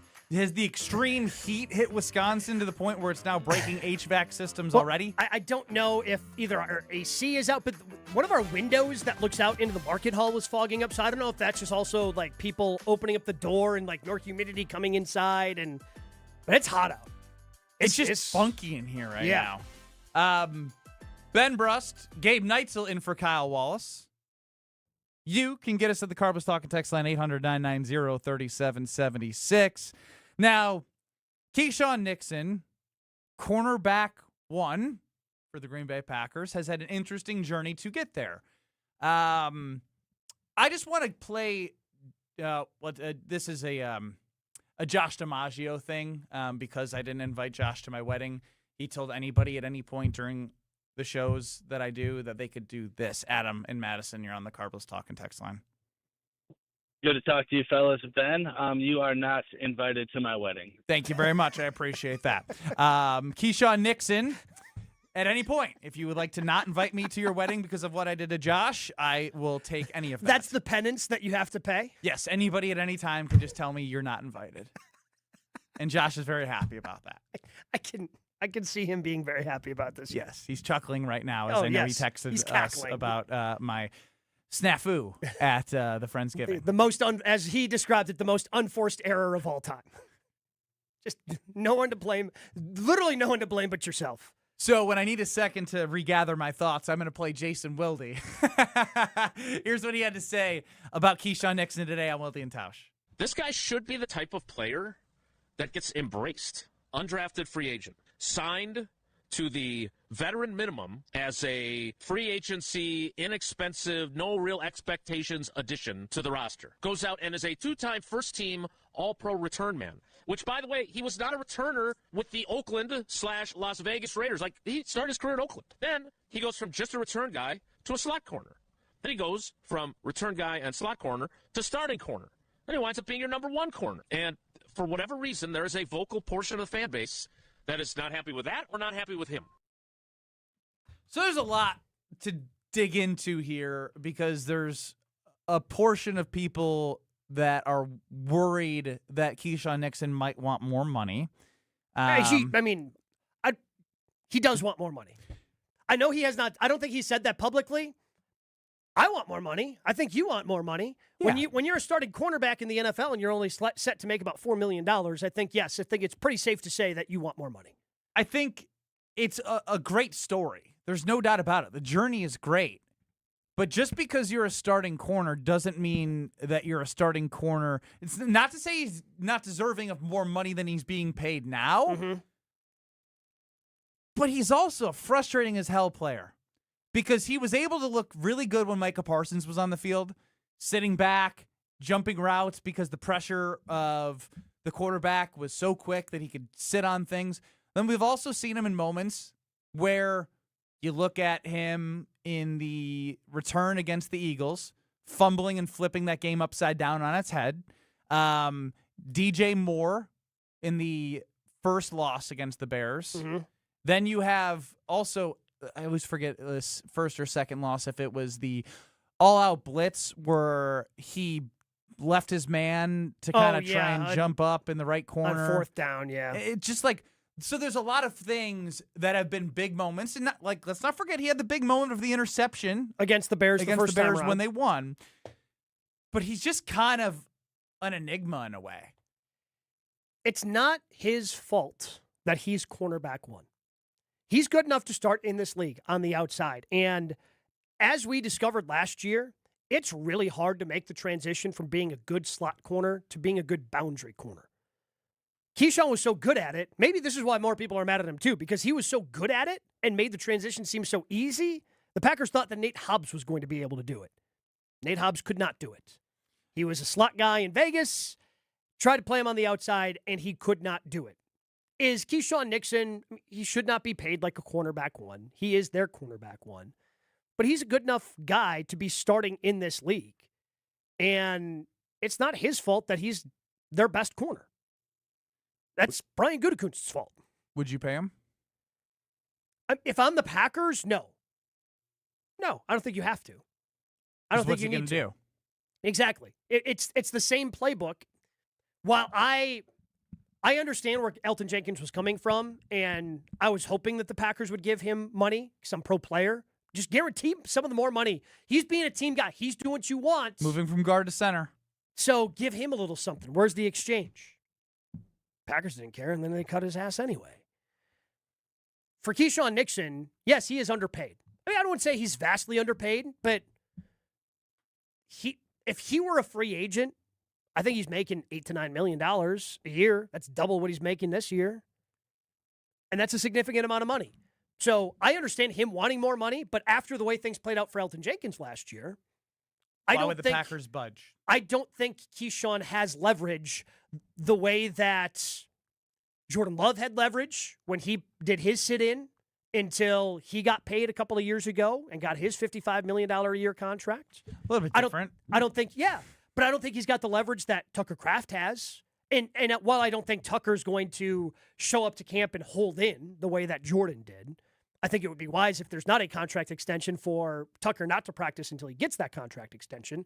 But Tucker's got a little bit more leverage as well. He does not. Because while he is their best corner, he's not significantly their best corner. The Packers aren't going, oh, what are we going to do without him? They're a better team with him, but he just doesn't have the leverage the same way that Elgton Jenkins did not have the leverage. I see some messages, and I want to get to this on the Carbless Talk and Text line and, of course, YouTube. But Jason Wilde is going to join us next because I want to dive deeper. And you know what? For those who are super frustrated with Keisean Nixon, what questions do you have for Jason Wilde? I've seen a lot of comments back at him on social media, but what questions would you want to ask Jason Wilde about Keisean Nixon for those who are frustrated that almost feel like Jason is more so just talking about this because he's a good story, not because he's deserving of more money? Whether you believe it or not, let us know what you think, and we'll dive deeper in to this conversation with Jason Wilde on the Yingling Guest Hotline. Next. You're dealing with Kyle and Brust. I was raised by Mama Wallace, and Mama Wallace said this is absolutely unacceptable. On ESPN Wisconsin and the ESPN Wisconsin app.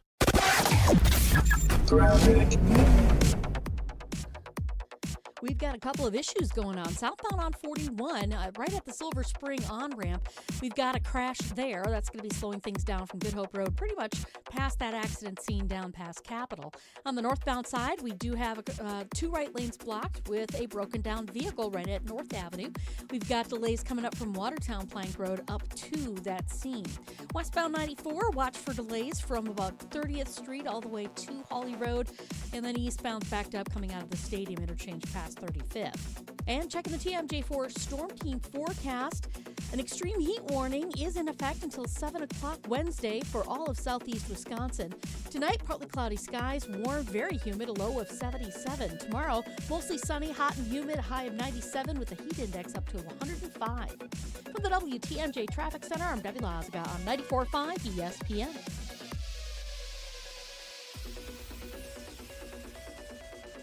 All the biggest voices, all in one place. The Yingling Legends Line. Exclusive insight from Hall of Famers, All-Stars, and Game Changers, all on the Yingling Legends Line. Brian Braun, I appreciate you joining us here on Kyle and Brust. But we just wanted to have fun. You know, baseball's a game of failure and adversity. It's such a long season. You want to find ways to enjoy the success when you have good moments. The Yingling Legends Line. Crack open a Yingling lager and raise a toast to an American tradition. D.G. Yingling & Son, Pottsville, PA. Enjoy responsibly. Summertime is when you'll find the largest selection of homes on the market. But it's the bottom of the night, as it's also the time when homes move the quickest. This is Tony Wendorf with Tony Wendorf & Associates, powered by Keller Williams. And I'm Andrea Woshinski. With more buyers competing, preparation, speed, and expert local guidance can make all the difference. Start your home journey today with our white glove service at wendorfteam.kw.com. Tony Wendorf & Associates. A real estate team driven by faith, gratitude, and results. Bikers need protection, not just from other drivers, but unfortunately from insurance companies too. If you've been injured in a motorcycle crash, call Gruber Law Offices today. Bikers are often blamed for causing the accident because the insurance companies simply don't want to pay. At Gruber Law Offices, we've been fighting for injured bikers and their families for more than 30 years. Trust us to fight for what you deserve. Gruber Law Offices. One call, that's all. Hi, this is Mike from Infinity Exteriors. Most contractors cut corners and disappear when there's a problem. Not us. Since 1997, we've completed over 60,000 projects, earned thousands of 5-star reviews, and were named 2025 Roofing Magazine Contractor of the Year. We set the standard for exterior remodeling, trusted by homeowners, proven every single day. We're excited to show you why choosing Infinity means peace of mind. Visit infinityexteriors.com to see why your neighbors trust Infinity. Your premier Michigan golf getaway includes rounds at Sweetgrass and Sage Run. Book Monday through Wednesday for best availability. Savor elevated dining and unwind at the full-service Drift Spa between rounds. Grab quick bites in the expanded Sage Run Clubhouse or refresh overlooking the 9th and 18th at Sweetgrass. It's all part of an unforgettable golf experience at Island Resort and Casino. Plan your getaway at islandresortgolf.com. This is Aaron Brown, owner of Siding Unlimited, letting you know that Siding Unlimited installs Pella windows and doors. That's right, Siding Unlimited installs windows, and we do it really well, earning the prestigious Pella Platinum Premier National Certified Contractor of the Year Award 5 times. New windows, our expert team will deliver on a smooth, hassle-free installation, making you feel proud of calling Siding Unlimited for your window project. What's the next step? Call 262-567-4513 or go to sidingunlimited.com. Watch your step. You're with Kyle and Brust on ESPN Wisconsin and the ESPN Wisconsin app.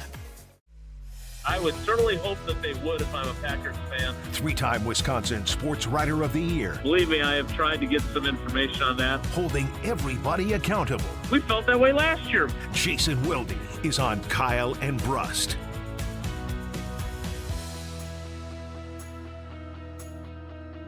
At some point here, we'll have Jason Wilde on the Yuengling guest hotline. Yuengling, the oldest brewery in America, and now officially in Wisconsin. DG Yuengling & Son, Pottsville, PA. Enjoy responsibly. C-Cat's efforting. Or he's working on the TVs. What's going on here? You should be making calls. Yeah, the volume just turned on the TV back here for no reason. I don't know what happened. Looks like you probably want to get a good look at AC's out. It's getting warm in here. It's warm outside. Our heads are falling off. Our AC is officially broken, by the way. Yes. So what we were worried about was confirmed. Mm-hmm. Our worst fears have come true. And C-Cat is running the show for Homer. Homer's not going to be happy about no. if it's not fixed in the next hour 40 minutes. I know he likes to listen. This is your warning. This is your heads up, pal. Yep. Because I can see Joe's showing from home. Not coming in. Now I see phone tag back there. This is amazing. C-Cat running the show, Ben Brust, Gabe Neitzel. Gabe's in for Kyle Wallace. We've been discussing what many have discussed across ESPN Wisconsin from Saturday to Sunday to today, and that is Keisean Nixon.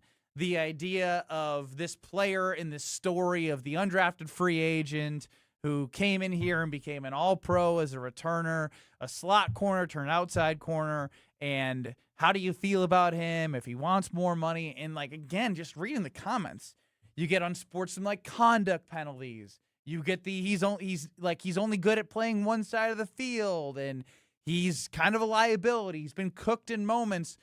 All of that may be true. And I didn't expect to have Keisean Nixon's back here. What are you going to do without him, too? Start a rookie? Brandon Cisse and Carrington Valentine? Carrington Valentine couldn't, they wanted to take him off the field 2 different times in one game, but they kept getting hurt, so he had to go on the field. So he had to keep going back in, yeah. Yeah. A, partially because he couldn't tackle, and B, partially because he's kind of just he was a 7th-round pick that is a okay guy. He's an okay starter, but he's not a guy. You've seen in their zone coverage at times, if they do get put in a spot where they're in these one-on-one matchups and then, they find that seam in between the safety and the corner. It always happens to be Carrington. You're always looking at that. They don't have a lot of options. And so at this point, you kind of got to ride with what you have. Jason Wilde joining us on the Yuengling guest hotline. Jason, you've talked a lot about Keisean Nixon from the State of the Packers with Gabe Neitzel and Alex Strofe. By the way, Gabe's in for Kyle, as you know, he got married. Welcome into the program. I'm not talking about Keisean Nixon at all, period. I'm done. I am so tired of Packers fans. If you hate Keisean Nixon, good for you. But I am done having this conversation because we're not going to convince any of these people that hate him that he doesn't suck. We put a clip up of what I said on today's show We'll put a clip up of what I said with Gabe and Strofe on Saturday, and all I get are these fans that just hate the guy's guts, and I do not want to become Keisean Nixon's spokesman. So what else you got? No, I didn't know that was what your sentiment was. So I just think that's interesting to know that you are done with the Keisean Nixon conversation. That's fair. You've talked a lot about it. No, so I'm not taking it out on you. But I know Gabe has seen this as well. It's just I don't know how you convince people.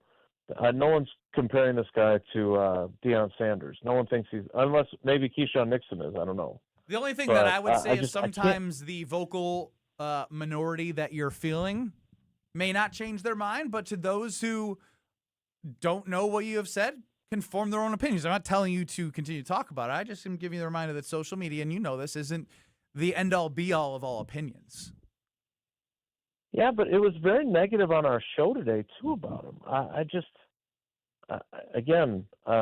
Maybe there's a silent majority that thinks he's fine, but I just don't understand why their issue isn't with the fact that their cornerback position is where it is currently. Yeah, I was going to say, put it on Goody then, because again, if you go back to last year's draft, it really wasn't a primary focus for this team, and in the same way that they focused on the offensive line after Philadelphia. You look at the offensive line after last year, and they're kind of like reshuffling and doing things. That you're almost talking about two very similar situations in that offensive line and cornerback position. And so if you want to have frustration, you can take it out on the guy who is in charge of, he said it was an initiative after the Philly game to make sure the offensive line is better. So it is interesting. We're almost having very similar conversations about even edge, corner, and offensive line. And so I guess do you put that all on Goody? Yeah, I mean, look, they're going to be a really good football team. How good they're going to be will be decided on how healthy they stay, and if and when they do have injuries, because everyone has injuries, how the guys that are next in line perform. And obviously last year they lost Tucker Kraft, and they didn't get a whole lot of production from anybody else that plays tight end. They lost Micah Parsons, who's obviously a first-team All-Pro player, and Rashawn Gary didn't elevate. LVN was hurt. They didn't get a whole lot of production from that group. So, again, if they stay healthy, they got a really good team. I just don't know how some Packers fans don't look at the cornerback position and see that is probably a shortcoming on their roster. Even people that think Keisean Nixon is a pretty good player can probably feel that way. I do think he's a pretty good player, and I do feel that way as well, Jason. When training camp opens about a month from now, are you going to be more intrigued with trying to keep tabs on the offensive line or trying to keep tabs on the cornerback position? Well, I'm really curious, as we talked about on Saturday, Gabe. Is Jagger Burton really good, and that's why they're talking about him as challenging for playing time in the fall, or is it because what they have they don't feel that great about, and comparatively speaking, he's in the mix? I'm eager to see what approach they take. I mean, you see it every day at practice. Like, if they make a change, you'll see all of us mention it almost immediately. And you saw that during the off-season program when we saw Jagger Burton at right guard rotating in, which I know you love rotations.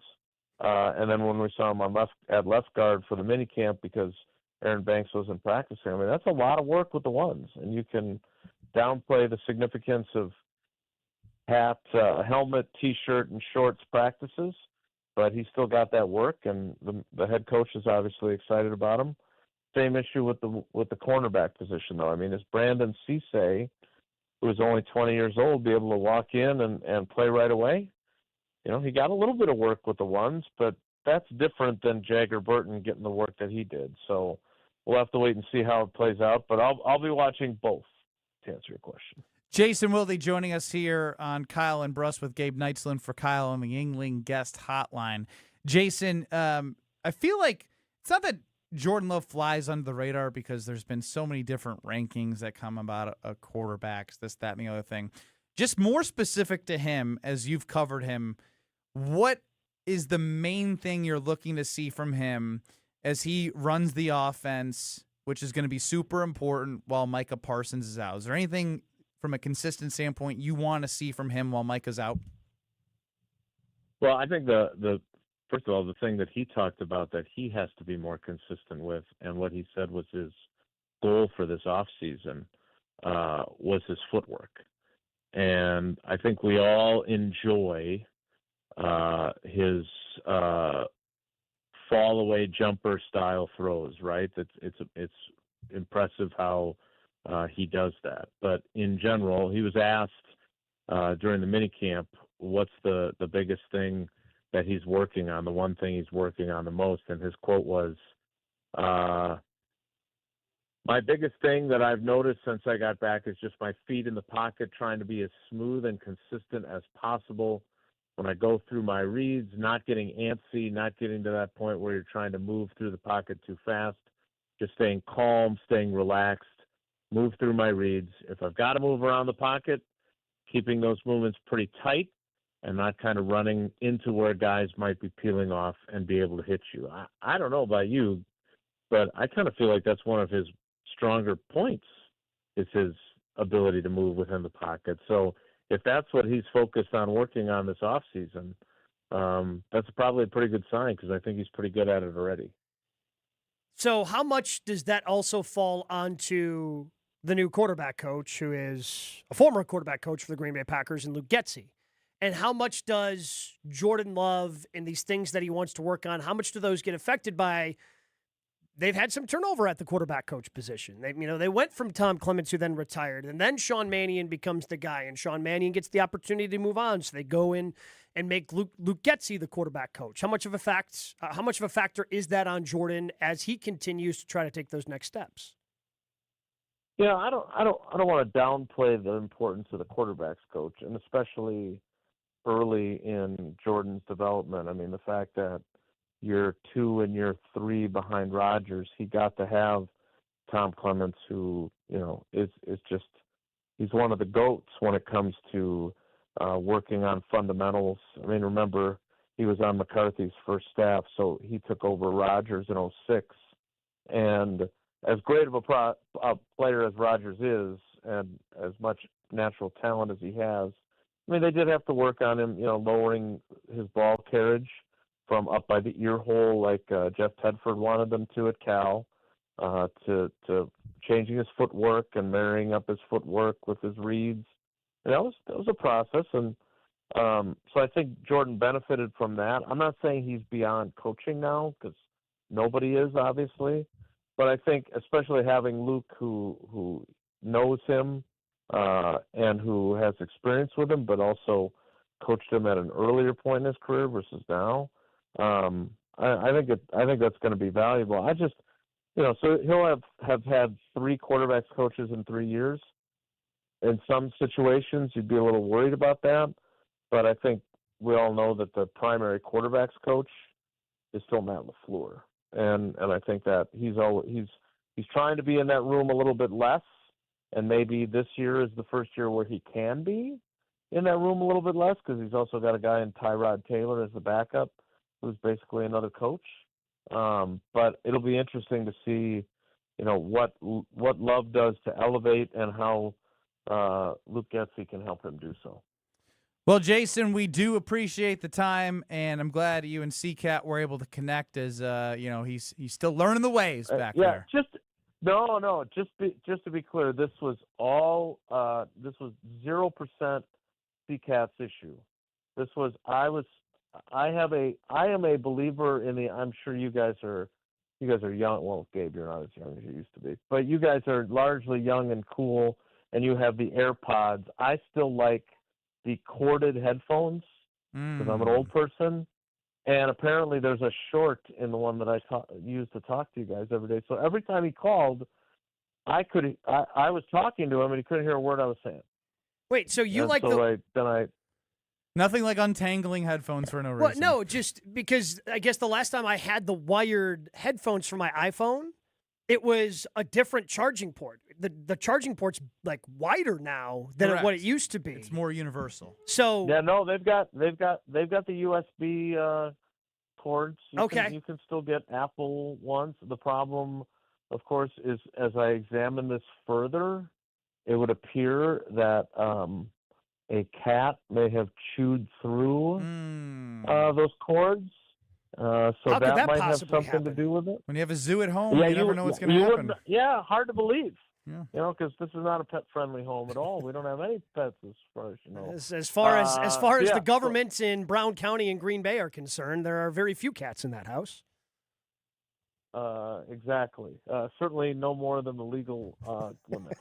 But now, so maybe I have to consider I just am always nervous that when you're on the radio, it's kind of like this is kind of the new version of a landline.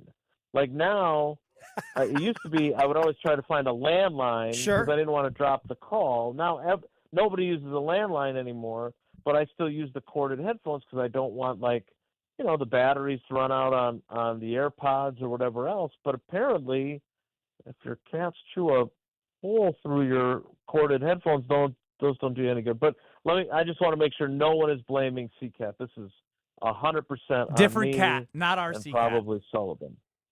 Yeah. Hey, nice, well played. Thank you, Jason. Take care, be good, and apparently Keisean Nixon sucks. All right, guys, bye. There it is, Jason Wilde on the England guest hotline. Okay, we'll dive deeper into something else. What do you think? We'll figure it out. Yeah. Okay. No more Keisean Nixon today. Next. You're dealing with Kyle and Brust. Emperor Penguin. You'd be like, yes. It looks like every other penguin. On ESPN Wisconsin and the ESPN Wisconsin app. Southbound on 41, backing up right now from before Appleton Avenue all the way down to Capitol Drive. We do have an accident just about at the ramp from Silver Spring to southbound 41, so watch out for that. We've also got an issue northbound 41. We've got the two right lanes blocked with a broken down vehicle. This is just before you get to Burleigh. It is going to be pretty heavy from almost Blue Mound Road all the way up to that scene. Westbound 94 backing up from before 27th Street to the stadium interchange. Two left lanes are blocked with a broken down vehicle right at the stadium. And then on the eastbound side, slowing down through the stadium interchange as well to about 35th Street. Southbound 43, watch for delays south of North Avenue down through the Marquette. And checking the TMJ4 Storm Team forecast. An extreme heat warning is in effect until 7 o'clock Wednesday for all of southeast Wisconsin. Tonight, partly cloudy skies, warm, very humid, a low of 77. Tomorrow, mostly sunny, hot and humid, a high of 97 with the heat index up to 105.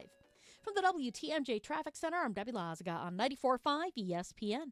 The biggest sporting event in the world, and a superior light beer to match it. From the pitch to the pour, Superior is worth playing for. Michelob Ultra, official beer sponsor of the FIFA World Cup 26. Enjoy Michelob Ultra while watching FIFA World Cup 26 at Zocalo Milwaukee, Social House Menominee Falls, Nomad World Pub Milwaukee, and Three Lions Shorewood. Michelob Ultra, enjoy responsibly. 2026 Anheuser-Busch, Michelob Ultra Light Beer, St. Louis, Missouri. When your team needs custom gear, don't wing it. Big Frog Custom T-Shirts and More is your local partner for high-quality apparel with hands-on design help and services that actually feel, well, helpful. For your business, teams, or events, Big Frog makes it easy. Visit bigfrog.com/Mequon today. It's ESPN Wisconsin's Jen Latta. I've spent my career around athletes, coaches, and people looking for an edge. That's why I was so impressed when I visited Revival in Brookfield. From kickboxing-inspired fitness, Kaiser cutting-edge performance training, yoga, bar, Pilates, and a suite of recovery experiences that include red light therapy, infrared sauna, cold plunge, and contrast therapy, Revival is redefining fitness and wellness all under one roof. Limited Tier 1 memberships are now available while they last. Schedule a tour today at revivalbrookfield.com.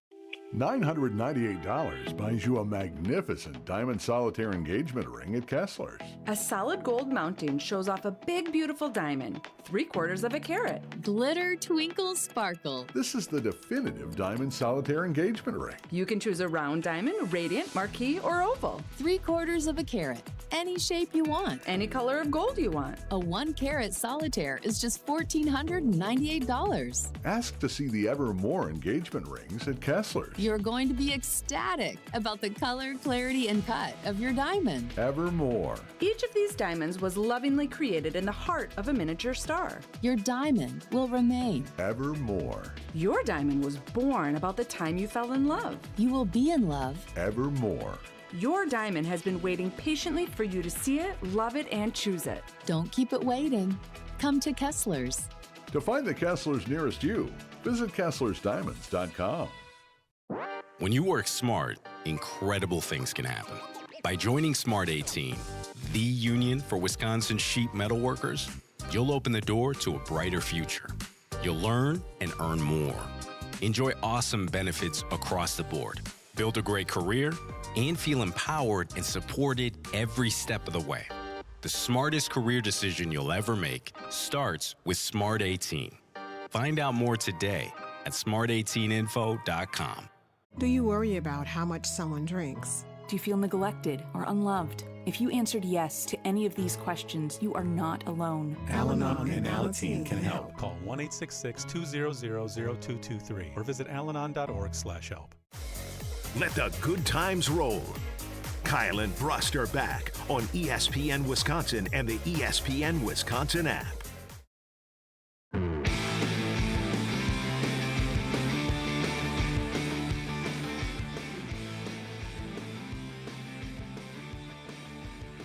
It is Kyle and Brust. No Kyle Wallace. I'm Ben Brust. Next to Gabe Neitzel, host of Jen, Gabe, and Chewy Mornings, 94.5 ESPN.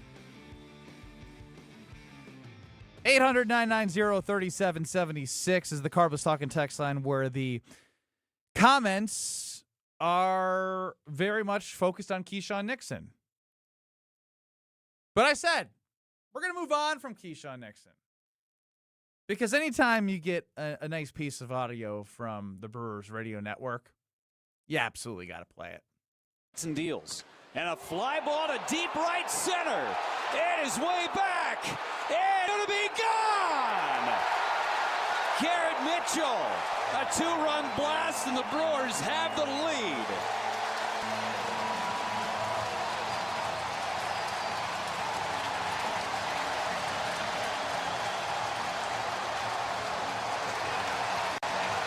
The Brewers go from the outhouse to the penthouse.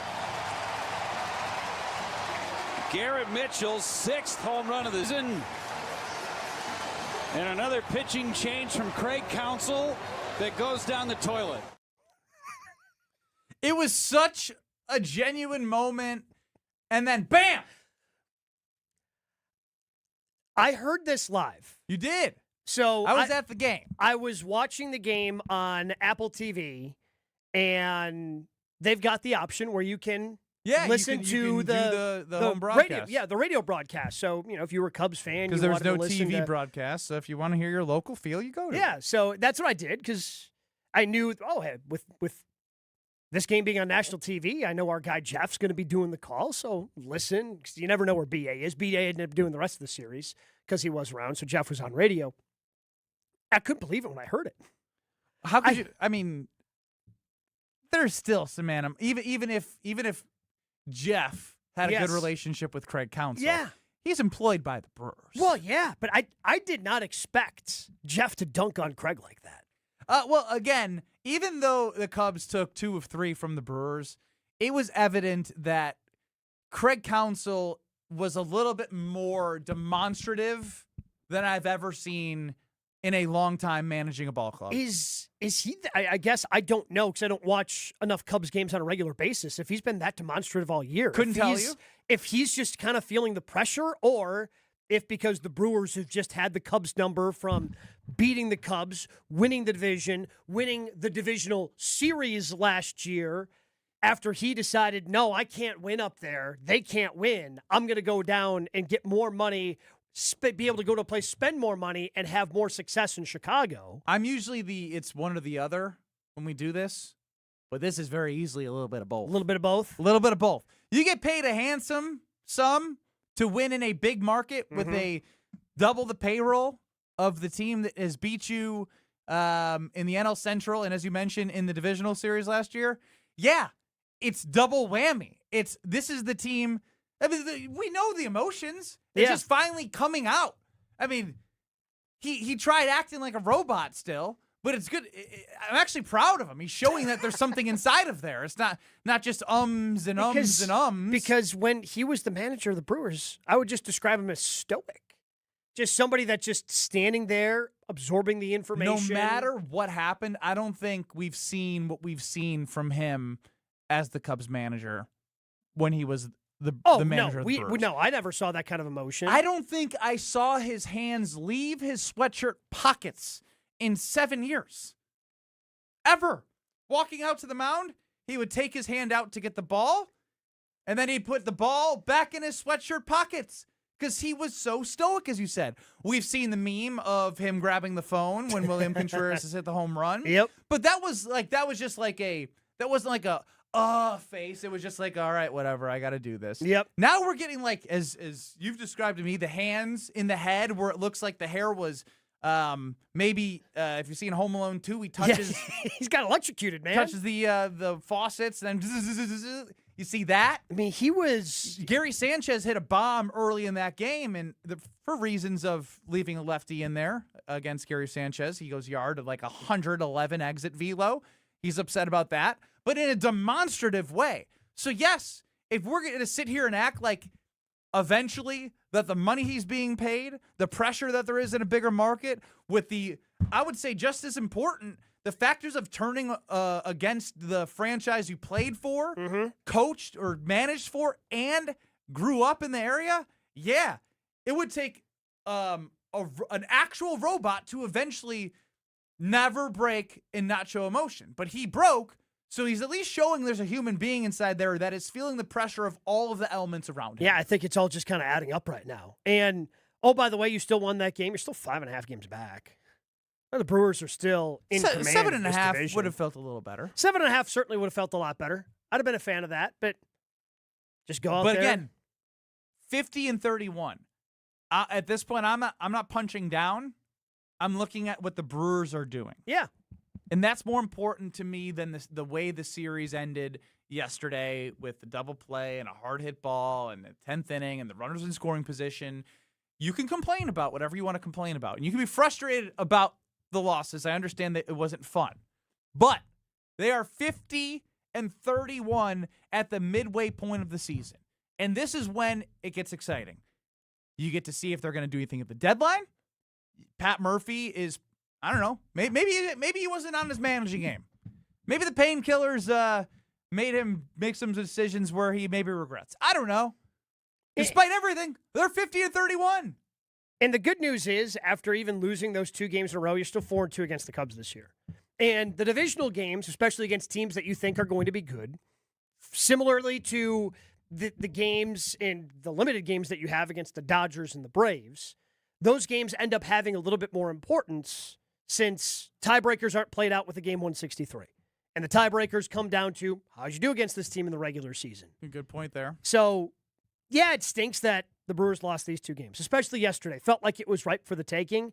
They're still in the driver's seat in the division, in the season series with the Cubs, which is important because you want to win the division and you want to have one of those top 2 seeds so you can avoid the wild card round. At all costs. Yeah. As we just saw with this, even though you started Miz, Harrison, and Woody in this series, you still lost 2 out of 3. Baseball can just be weird and fluky, and you want to start with those longer series where you can lose a couple of times and still have your postseason continue versus losing 2 and that's it. I don't want to go back to those days. I really don't. The way that it felt last year was so refreshing. So good. Just watching those. Watching the stressful 3-game series after the way that the Pete Alonso. No, went we don't. oppo- I don't want to. I don't want to either. But I was at that game. I was too. That's among the most sad I've been walking out of a ballpark. It's just the emotional shift wasn't fair. Yeah. It wasn't fair to a human being to have to experience what you did from Frelick and Bowers. And Bowers, Bowers. a pinch hit home run by Bowers. And Jake wasn't clearly what he is now. He was always somebody who had the raw power. Correct. But to have a pinch hit dinger followed by a Sal Frelick homer. No doubt Sal Frelick homer. Which is an off the bat, all of American Family Field cheering to, you got to be bleeping kidding me, that didn't just happen. Yeah. And then the emotional element of it being Bob's last game. And it's... I ever tell you that... I never want to go back to the wild card round ever again. I want to be a top 2 seed in perpetuity. Forever. Yes. Did I ever tell you, I got a story about, I'm sorry, we gotta go back to this. Okay. I have a story about Game 3. Okay. Against the Mets. Mm-hmm. Next. You're along for the ride with Kyle and Brust. Payback is I sure have. I still got a video from a lady talking crazy to me. I said, "Oh, ma'am, I am writing a review." On ESPN Wisconsin and the ESPN Wisconsin app. All day, every day. The Carbless talk and text line is open for you. We're not trying to get from A to B. We're trying to get from A to SB, as in the Super Bowl. 800-990-3776. The Carbless talk and text line. This is more. 1 in 10 young adults will experience a form of homelessness this year. For over 50 years, Covenant House has been helping youth in crisis. To learn more, go to covenanthouse.org today. Steinhoffel's Furniture and Mattress is celebrating America 250 with a huge sale for your home. Right now, save up to 30% store-wide, plus get a $250 MasterCard when you spend $29.99 or more. So whether you're shopping for a new sofa, bedroom set, dining room, or mattress, now's the perfect time to save big and bring home the styles you know you love. Celebrate the Steinhoffel's America 250 sale by shopping in-store or anytime at steinhoffels.com. Life's better with American Family Insurance because we know you love working weekends. If it means working on your dream home, both inside and out. And we're here to help protect those dreams so you can enjoy peace of mind. Save up to 40% when you bundle home and auto. American Family Insurance. Get a quote and find an agent at amfam.com. Products, pricing, and availability vary based on where you purchase insurance and by state. Some exclusions apply. American Family Mutual Insurance Company, SI, and its operating companies, 6000 American Parkway, Madison, Wisconsin. Summer is the time to enjoy the outside. Enjoy the deck, the patio, the fire pit, the shade, the screen room, the in-ground pool. Enjoy all of it in your own backyard. Outdoor Living Unlimited is Wisconsin's top TimberTech decking installer and can deliver a design and build your next maintenance-free deck with a custom screen room and automated pergola. Stop by our Outdoor Living Unlimited showroom at 665 Larry Court in Waukesha or visit OutdoorLivingUnlimited.com. Why DIY your frozen pizza toppings when Screamin' Sicilian already went over the top for you? We're talking whole milk mozzarella, heaps of premium meats, a mountain of veggies. Screamin' Sicilian is frozen pizza stacked, no add-ons needed. Mamma mia! Screamin' Sicilian, so loaded with toppings, it's almost cheating. Find Screamin' Sicilian in your local grocer's freezer section and taste what all the screamin' is about. Shopping for new windows and doors shouldn't feel like a negotiation, and it definitely shouldn't feel like a game. Pella Windows and Doors of Wisconsin believes in straightforward pricing, honest conversations, and helping homeowners find the right fit for their home. Because a fair final price matters more than some flashy discount. Pella never inflates pricing, and there's no high-pressure sales pitch. Just premium windows and doors built for long-term comfort, beauty, and peace of mind. And when you buy direct through Pella Windows and Doors of Wisconsin, one trusted team handles everything from start to finish. The same company that manufactures your windows and doors is also the one selling, installing, and servicing them with Pella certified installers every step of the way. That means confidence in the process, confidence in the product, and one team standing behind the work from beginning to end. Pella Windows and Doors of Wisconsin. Real pricing, premium quality, no games. Schedule your free in-home consultation today at PellaWI.com. Looking for a better spot for your next team outing or client meeting? Welcome to Veer North, Milwaukee's upscale sports bar, designed for more than just game day. It's ESPN Milwaukee's Alex Stroh. Veer North, located on Milwaukee's east side, your go-to for catching the big game, happy hour, or your next group outing. This is more than your average sports bar. Elevated food, craft cocktails, and a modern atmosphere. Perfect for off-site meetings and entertaining clients. And when the game's on, you've got the best seat in the house. Veer North, Milwaukee's east side destination for business and game day alike. Have no fear, the chaos is here. Lucky you. This is Kyle and Brust on ESPN Wisconsin and the ESPN Wisconsin app. Pella Windows and Doors of Wisconsin is amazing. I know Gabe has a wonderful front door. I have a wonderful front door. Love my front door. They have, I didn't even know it was a thing with a hidden screen door. I mean, today's not the day for the hidden screen door. Guess who's getting a back door with a hidden screen? Yes, you're going to love it. You're going to absolutely love it. You know why? Is because it is going to be high enough that the dogs can't, they're smaller dogs. Yeah. That we got it perfectly aligned so we can get natural light, but also lift that up and the dogs not like get into the screen. Perfect. Can't wait. You're going to love it. I love it on my front door. You're going to love it on the back door. And you're not going to get the haggling from Pella Windows and Doors of Wisconsin. You're going to get honest conversations to help you find what works for you. Because this is what I love. When you buy through Pella Windows and Doors of Wisconsin, they manufacture your windows and doors, and they sell, install, and service them. That's the big part, is when you commit to Pella Windows and Doors of Wisconsin, like they commit to you back for beyond just the installation process. If you have something that you need fixed, they will make it happen. Just like that. Real pricing, premium quality, no games. Go to PellaWI.com. It's PellaWI.com. So, quick story for you. Game 3, wild card, 2024. My wife went to high school in St. Louis with Devin Williams' now wife. Okay. We were texting her to meet her at the game during the 9th inning. Oh, no. We were in a good spot. Like, we were in really good seats, right? Yeah. Like, a little bit to the right of home plate. One of the best decisions we've ever made was to not leave our seats to go where she was. What do you do? I'm as upset as I was. I can't imagine how upset she was. It's like when Kyle Wallace tells me, I don't think you understand like how much it hurt me when you guys lost in the Final Four. Yeah. Oh, you don't think so? You think it hurt you more? You think it hurt you more? He did not say that. Yes, he has. Come on. Yes, he has. He goes, as a fan, I put just as much in.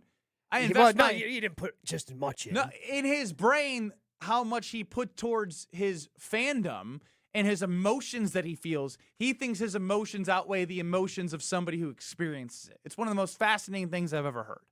I go, so let me get this straight. Did a week later, once the shock value stopped, did you punch a window in your apartment and break it? Because that's what I did. Did you hurt your hand? It was a little bloody, but okay. Not bad. Like, I didn't have to go get stitches. Yeah. Major regret after that, though. Well, usually when you punch an inanimate object and cause damage, I feel there's, speaking of Devin Williams, I feel like there is immediate regret after that. Good call back there. I forgot about that. The old, what do they call that one? What do you mean? He punched the wall. I know, but I don't think they actually said that he did. Correct. Yeah, I can't remember what it was. Fell down the stairs? Yeah, whatever. It wasn't like Luke Croy when he dropped the suitcase. On us. Yeah. Yeah. So fans care more than the athletes. Remember that. I think in some cases that's true. I think in some cases that's true. For Kyle to say that he felt more pain than me, you were in the game. I know, it sucked. It sucked. I can tell you that firsthand. Could you see? Because that ball that Harrison shot, like, curved. I don't want to talk about it. Okay. We're back in 2 minutes. I don't know if you had that angle or not. We got a crash now on 41 northbound right at North Avenue. It's off on the left shoulder. Beyond that, we do still have a broken down vehicle that has the 2 right lanes blocked. just past North Avenue, closer to Burleigh. Backups now starting from before Watertown Plank Road all the way up to that scene. Southbound on 41, backing up from Good Hope Road all the way past another accident that's on the on-ramp from Silver Spring all the way down to Capitol Drive. Southbound 43, watch for backups from just south of Keefe down through the Marquette interchange. And checking the TMJ4 Storm Team forecast, an extreme heat warning is in effect until 7 o'clock Wednesday for all of southeast Wisconsin. Tonight, partly cloudy skies, warm, very humid, a low of 77. Tomorrow, mostly sunny, hot and humid, a high of 97 with a heat index up to 105. From the WTMJ Traffic Center, I'm Debbie Lazaga on 94.5 ESPN.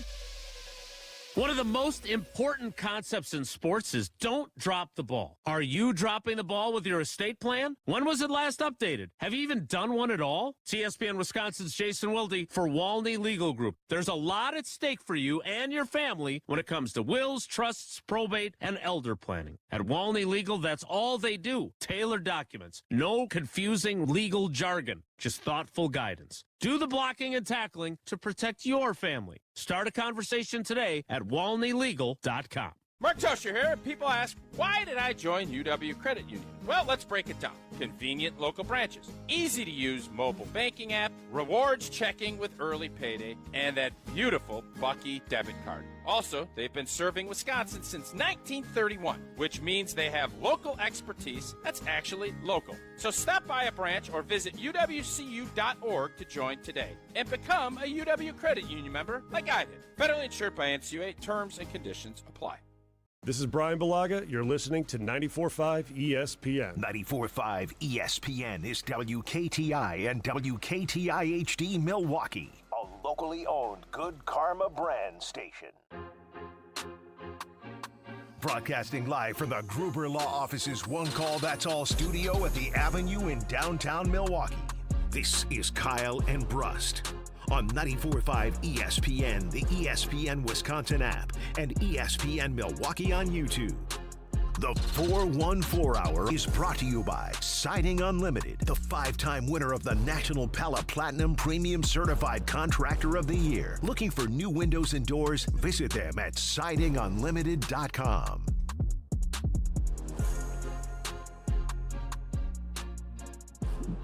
It is the 414 Hour at 4. And I'm going to have to awkwardly do this till Kyle's back, because I am not Kyle Wallace. Taking the reins? Well, I'm not going to rap or be like, do the, it's the foe. Like, that's not me. Okay. Stay in my lane. I will request, if you need to see it, I can show you the video of a previous time when Jesse Nelson did that. Is this circulating? The Jesse Nelson 414 video? No, I just have it on. I just know he's filling in tomorrow. Oh, so you need to have him do it. But I can show you the one of him when he did it. Gabe, can you text me that real quick? Yes, I can. Yeah, YouTube and the listening audience, even if you don't see Jesse, you need to hear Jesse do it. It's one of my favorite things of all time. It is. He delivers, man. My favorite part, you do need to see the video. My favorite part is the look of pride, because he thinks he nailed it. Without a doubt, believes he nailed it when he 100% did not. But the confidence that he had, thinking that he did, is one of my favorite things. One of my favorite things about Jesse is the undying confidence that he has in himself. No doubt. What we need to do then is, if you're going to get this video from Gabe, I would also like you to pull Kyle doing this as well, so we can have a comparison, right? The actual versus the phony of the 414 Hour at 4, as it is Kyle and Brust with no Kyle, who's married and gallivanting across wherever he is in the world for his honeymoon. Ooh, okay, I didn't know if you're going to put his business out in the streets like that. No. He's one, like, when I'm out, like, you can say where I'm at. He's like I don't want anyone. I'm surprised he even talked about the wedding. To be honest. But when you're a groomzilla. Yes, it has to come out. Like it just comes out. It's in the thoughts all the time. The text here from Ryan and McGuanago is fantastic. Gabe had asked me about if I had a view of Aaron Harrison's shot in the Final Four of 2014 that I played in that he made. And this came from me talking about Kyle saying that he feels more pain than players when it comes to his teams. He feels worse than the players feel as a fan. We're talking about Game 3 against the Mets. Talking about that game. Next time he has a bad show, I'm going to come down here and be like, man, I felt that more than you did. Yeah, I'm not going to sleep tonight. Ben, stop talking about it. You're probably ruining Kyle's post-wedding fun. Well done, Ryan. Well done. It's a good pop. I want you to react to this text message. Okay. Sylvie of Waddle and Sylvie on ESPN 1000. Okay. We like to say David Kaplan of their morning show. Yep. Captain J. Hood. Is a little bit, who was, by the way, in attendance for the first game on Friday night. They brought up a crew from ESPN 1000 in Chicago. Hoodie, his co-host, is a White Sox fan, Yes. so he wears Brewers gear. Which annoys the crap out of Cap. Which and I love. You can have an ALNL team, Yeah. for a week. Well, again, And it's the rival of the Cubs. Yes, yeah. And I say that, and people are like, well, the Brewers aren't the rival. Couple Sylvie things. Sylvie put out a poll, who's the Cubs' rival. Sure. Cardinals are in second, like 30%, but 60%, and there's other options, is the Brewers. Yeah. And I think that's fair because there's probably some people living in the past of, like, the Cubs-Cardinals. Yeah. Like, that's a big rivalry. I mean, the Cubs-Cardinals is always going to be a rivalry, but when the example I will give to why that makes sense, because the Packers-Bears is always going to be a rivalry, Chewy hates the Vikings. And in the 90s, the Vikings were a big the Vikings Packers. Those games meant more because the Vikings were a better team and more likely to make the playoffs and give the Packers fits in terms of trying to win the then NFC Central. So I would say it's kind of similar where Cubs Cardinals is always going to be a thing. There's a historic thing that the Brewers can never touch because they were in the American League and the National League. But in terms of relevancy in that division since 2018. Correct. It's those two teams. It's the Cubs and it's the Brewers. So the difference between David Kaplan in the morning is he says things he doesn't actually believe. Sure.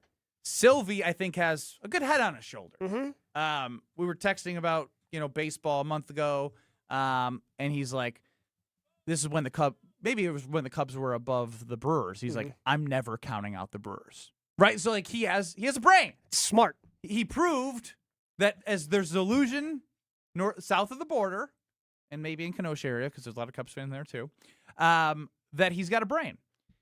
But I received this morning, the same time that C-Cat was sitting next to me and asked me the same question or same similar area of conversation. Out of the blue, by the way.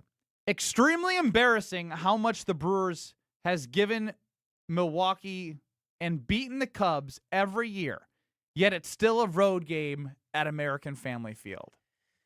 So this is the age-old Wrigley North conversation. Yeah. Which, obviously, for a long time it was because the Brewers weren't very good, and then the Cubs, especially in, after the Brewers were made their run and Prince left, and they were in transition after that 2011 season, and that's when the Cubs started getting really good. Before Craig came to be the manager. Yeah. You tell me, you were at the game on Friday night.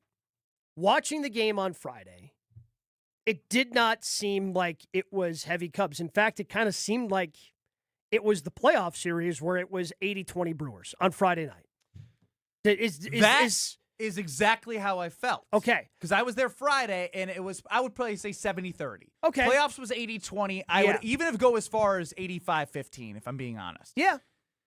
He's saying because of ticket restrictions, that's the only reason why in the playoffs. That it was 80-20 in the playoffs. No, I mean, no. The Brewers last year had so many different pre-sales, and we were fortunate enough to be in on that as Marty a partner Wronski, of the Brewers. Joined you guys and us to talk about all the things leading up to before he even knew the Cubs were coming as well. Because you know what? The Brewers didn't have to play in the wild card round. Those tickets were sold before the Cubs even made that series. Had a chance to. Yeah. Because I remember logging on and getting my CS tickets and then being in the queue for potential World Series tickets. And I don't know what number pre-sale we were, but the options were limited even then. People were going crazy for this team last year. That being said, yesterday, listening to the game, watching the game, because I was watching and then I took my dog for a walk. I was listening. Especially after being there Friday and seeing the majority Brewers crowd. So I'm curious if somebody was at that game, if they want to hit us up on the Cardinals Talking text line, 800-990-3776. I want to know what the split was in terms of actual split. Because Cubs fans can be pretty loud. I will give them credit for that. And they can, at times, make it feel like there are more of them there than there actually are. It's because they don't go to many at Wrigley Field. It's more affordable to be at American Family Field, so it's their time to get their cheering out in a stadium for the Cubs. So I was taking my dog for a walk during the extra inning, and just hearing the cheers after Kuna walked someone, and then the base hit, and it just sounded on the radio like there were a lot of Cubs fans there. And the visuals didn't look great either that I saw later on social. I'm really curious what the actual split was. On Friday, I was never confused, like if I wasn't at my seat. Yeah. What was happening? If you were listening to our flagship 620 WTMJ, or if you had the TV on and weren't looking and, maybe pop back in and because you heard something, if you heard a cheer, you didn't know who it was. That was the difference that I felt from Friday to Sunday. Yeah. In the, oh, God, was that good or was that bad? Mm-hmm. And at no point in the playoffs last year did I have that feeling in any game that was at American Family Field. That was at all three of them. Yeah, I didn't feel that during the playoffs last year, but I did. I'm trying to think about Saturday. I don't think I felt that way Saturday necessarily, but Sunday it felt like it stood out more than it did. Maybe I just erased Saturday and because I stopped watching earlier after the Cubs scored whatever it was, 6 runs. So maybe I just blanked that one out versus Sunday, but yesterday it did feel yucky is the best way. It didn't feel great. I did not have the audacity to turn on the Brewers Cubs game at the wedding. I felt like that was a little disrespectful. Because would it be? I feel like because hasn't Kyle had those conversations about different weddings he's gone to, trying to watch the Badgers or the Packers or the Brewers? Now, Badgers and Packers is different. Football is different. It is Brewers Cubs. I understand that, but we've also had the conversation earlier about the Brewers Cubs and it being not. It's not as important as a regular season football game. Correct. 100%. That's where I was like trying to draw the line in my head. I was like, if the Badgers were playing or the Packers are playing, I would make an argument even if it was like a Packers preseason game where starters may play or you're looking at like... It's a Packers preseason game. Come on. Starters aren't playing. Sure. But Jordan Morgan, like if there was an opportunity to see him... Sure. Like you can get really excited about specific positions. Maybe not Jordan Love or like who's going to win this spot or who's going to show me something to get me excited, even if it's preseason and even if it doesn't translate. There still is an irrational football season's here, so I'm going to get really excited about something even though it probably isn't going to mean anything. Yeah. I remember at a wedding I streamed the year after Rodgers left Love in the preseason. His first sure. Like that acceptable. That felt acceptable. Acceptable. Is it acceptable to watch a Brewers game at a wedding the same way it is acceptable to watch a football game at a wedding? 800-990-3776. I want to say yes, even though I feel like it's... I got amendment. Okay. If the Miz is pitching. Yeah. No, yes, the Miz is pitching. If the Miz is all pitching, bets are off. Yeah. You can watch it at a wedding. Mm-hmm. Yes. You can watch it at a funeral. Watch it during the ceremony. I don't care. You can watch it anywhere in the world. If Yes. the Miz is pitching, you move hell and high water to watch the Miz pitch. 100%. Because, like, again, I had an experience where I was with my wife's family out in Missouri, and they had the U.S. World Cup game on. It was the Maddox game. Mm-hmm. And I did the thing where I was like, she was like, can you get off your phone? Like, the uncle and the aunt and their family came over. I was like, I'm sorry. I think this could be history. And she goes, you say that every time he pitches. And I was like, well, yes, but this is actually like different type history. Like, this isn't just like a mile per hour thing. This is like, how is his pitch count this low? How does he have this many Ks? He's faced the minimum. I'm watching this. Mm-hmm. And if the Miz is pitching, all bets are off on whatever you are doing in life. I accept that. The amendment? Yep, I accept the amendment. And if you're, look, I know these weddings are planned years in advance, and the Brewers are deciding their probable pitchers 4 days before. If you're getting married when the Miz is pitching, that's just bad luck. That's just unfortunate. I'm sorry, but you're just going to have to understand. Greg Scalzo famously did the right thing. Famously wrong, but he did the right thing. In 2019, the Wisconsin Badgers lost to Ohio State in the Big Ten championship game because they'd lost 2 years prior in 17. I believe it was 2020 that they were preseason ranked number 5. Okay. Badgers were, right? Yep. Riding the high. They sucked that year.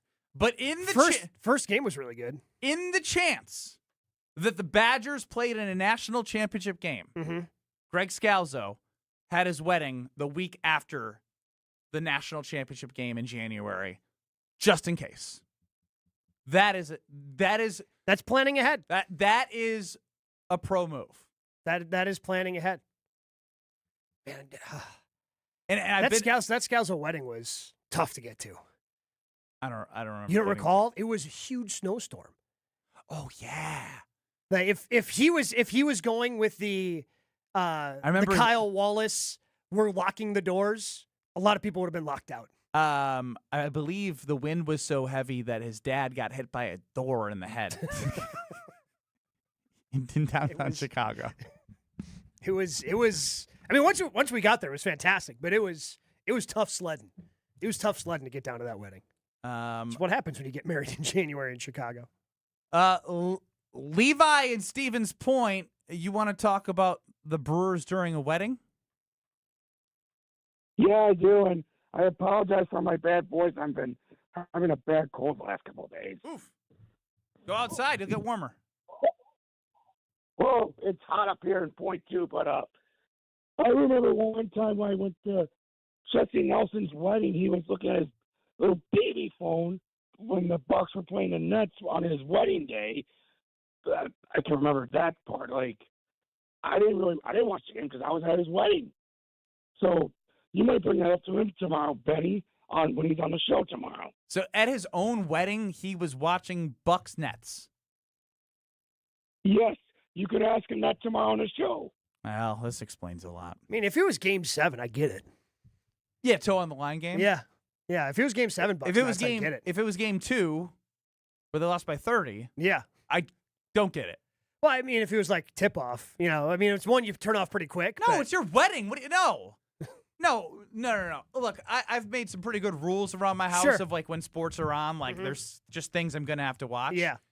If I were to say, look, I'm sitting Game 2 of the Eastern Conference semis. Come on. Even if it's Game 2, yeah, who cares? It's Game 2. Yeah. Game 7. I'll dig in more. And speaking of Jesse Nelson, on the other side, if you missed it, Kyle Wallace starts this 4-1-4 hour at 4. He's off. And at one point, I had Jesse Nelson do it. Do we have Kyle and Jesse for comparison's sakes? Yeah, we've got the control and we've got the variant. Can't wait. Variant's the best way to describe it. We hit on that next. You're dealing with Kyle and Brust. Man, Kyle, do you ever know what you're talking about? On ESPN Wisconsin and the ESPN Wisconsin app. We've got 41 northbound with the 2 right lanes blocked with a broken down vehicle just before Burleigh. Delays are pretty hefty coming up from before Watertown Plank Road up to that scene. Southbound 41 slow from Good Hope Road all the way to Capitol Drive. Southbound 43 also seeing delays past Good Hope Road to Bender. Back on the brakes from just past Burleigh all the way down through the Marquette. More delays from from Beecher down to the KK River crossing. Traffic is brought to you by Badgerland Junk. Clear the clutter fast with simple, stress-free cleanouts. From single items to full properties. Upfront pricing, no hidden fees. Visit BadgerlandJunk.com. And checking the TMJ4 Storm King forecast. An extreme heat warning is in effect until 7 o'clock Wednesday for all of southeast Wisconsin. Tonight, partly cloudy skies, warm, very humid, a low of 77. Tomorrow, mostly sunny, hot and humid, high of 97 with a heat index up to 105. From the WTMJ Traffic Center, I'm Debbie Lazaga on 94.5 ESPN. All the biggest voices, all in one place. The Yingling Legends Line. Exclusive insight from Hall of Famers, All-Stars, and Game Changers, all on the Yingling Legends Line. Bryan, Braun, I appreciate you joining us here on Kyle and Brust. But we just wanted to have fun. You know, baseball's a game of failure and adversity. It's such a long season. You want to find ways to enjoy the success when you have good moments. The Yingling Legends Line. Crack open a Yingling lager and raise a toast to an American tradition. D.G. Yingling & Son, Pottsville, PA. Enjoy responsibly.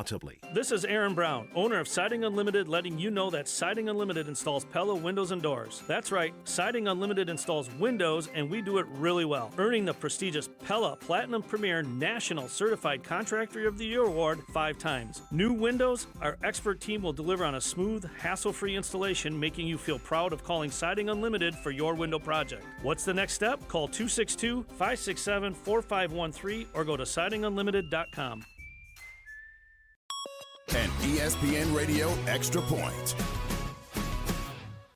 with Chris Canty. The Raptors have picks, and they have the guys with salaries to match. And if you're talking about pairing Kawhi Leonard with Scotty Barnes, you feel good about what they could potentially do in terms of being a team that maintains their standing and being a top 6 in the Eastern Conference. I just don't know that Kawhi is going to move the needle for Toronto in the way that he once did. This is a very different version of Kawhi Leonard than when they got him once upon a time back in 2018. So the question is, what ends up happening when it comes to, the things that the Raptors can do around it? And then for the LA Clippers, what do they do with the assets that they get in return for a Kawhi Leonard trade? What do they do with the flexibility? What do they do with potential draft picks and players? That is a huge question, but Kawhi Leonard going to Toronto doesn't move the balance of power, in my opinion, in the Eastern Conference. Pros, save more on what you need to get the job done right. Right now at Lowe's. Get 15% off select custom entry and interior doors. Plus, save $80 on the DeWalt 20-volt Max 2-tool combo kit. Now just $169. And at the Lowe's Pro Desk, bring us your materials list and get a quote in minutes. Handwritten, a photo, or even a sticky note is all you need. Keep your jobs moving faster and on budget at Lowe's. Valid through 7/8 while supplies last. Selection varies by location. Your ambition just met its match with Robinhood. You push yourself in everything you do, scanning headlines for insights, keeping an eye on the market. Robinhood puts you in control of your money, all on one platform. You expect more from yourself. Expect more from your money. Get started today at Robinhood.com/yourmoney. Again, that's Robinhood.com/yourmoney. Your money, your move.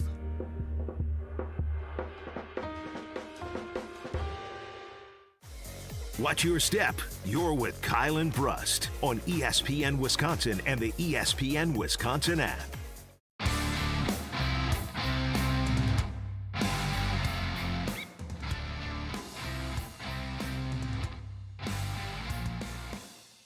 Come to a realization.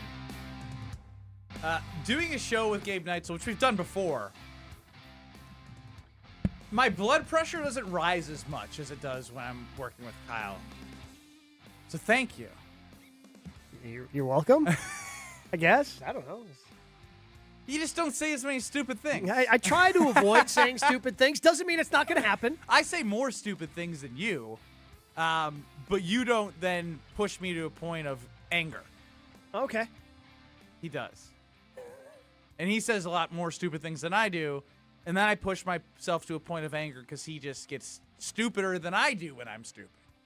So that's the revolving cycle of which I deal with every day on Kyle and Brust. Without Kyle today, it's Gabe Neitzel. Gabe will be back with me on Wednesday, live from Potawatomi Casino Hotel. There's a big 7 p.m. soccer game going on that we will be telling you about and why you should be at Potawatomi Casino Hotel to enjoy that. Now, every 4 o'clock Monday through Friday here on ESPN Milwaukee and YouTube ESPN Milwaukee and the ESPN Wisconsin app, you'll hear the 414-hour-4 open. And I had the pleasure to host with somebody I'm hosting with tomorrow. His name is Jesse Nelson, the producer of Wilde and Tausch.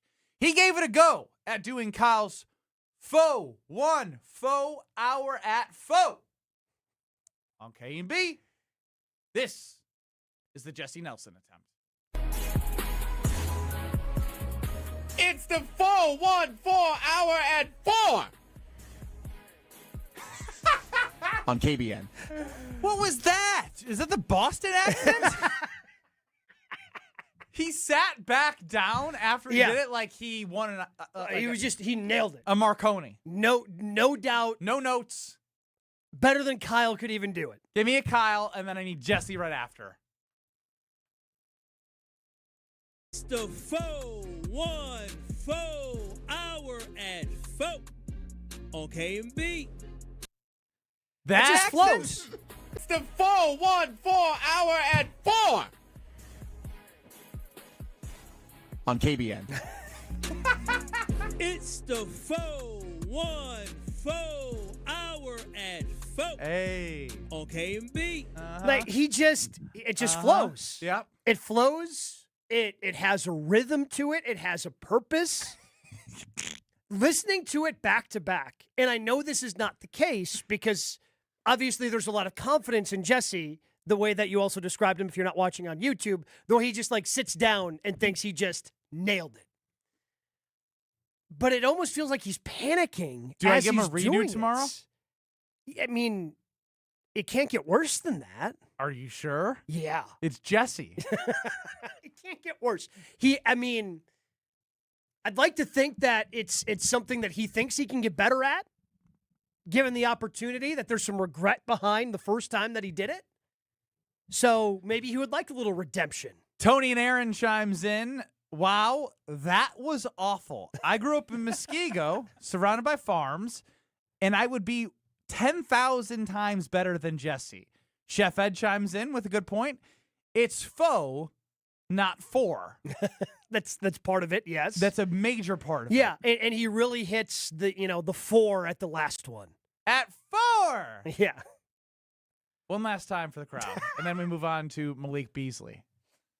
So, what a transition. It's the 4-1-4 hour at 4 See, again, like with the hand motion, like he's moving too quick. It's like he's panicking through it. Instead, when you listen to Kyle's just smooth with it. No, you can do it again. Do it again. Kyle and Jesse, last time, I promise. It's the 4-1-4 hour at 4 It's the 4-1-4 hour at 4 on KMB. You have to have him do it again tomorrow.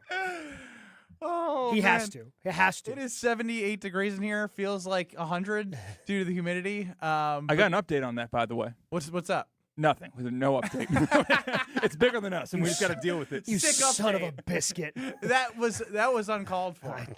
That was the update. That wasn't an update. You didn't have an update. You didn't update. You gave us hope that somehow this thing was going to get fixed. The update was they're working on it. I want to take this cold bottle of water and dump it on my head right now. But I also want to drink this cold bottle of water. I think I might still have like a Brewers playoff towel in my locker. Ice it up? Yeah, just get some water for that and just kind of have it across the neck for the rest of the show.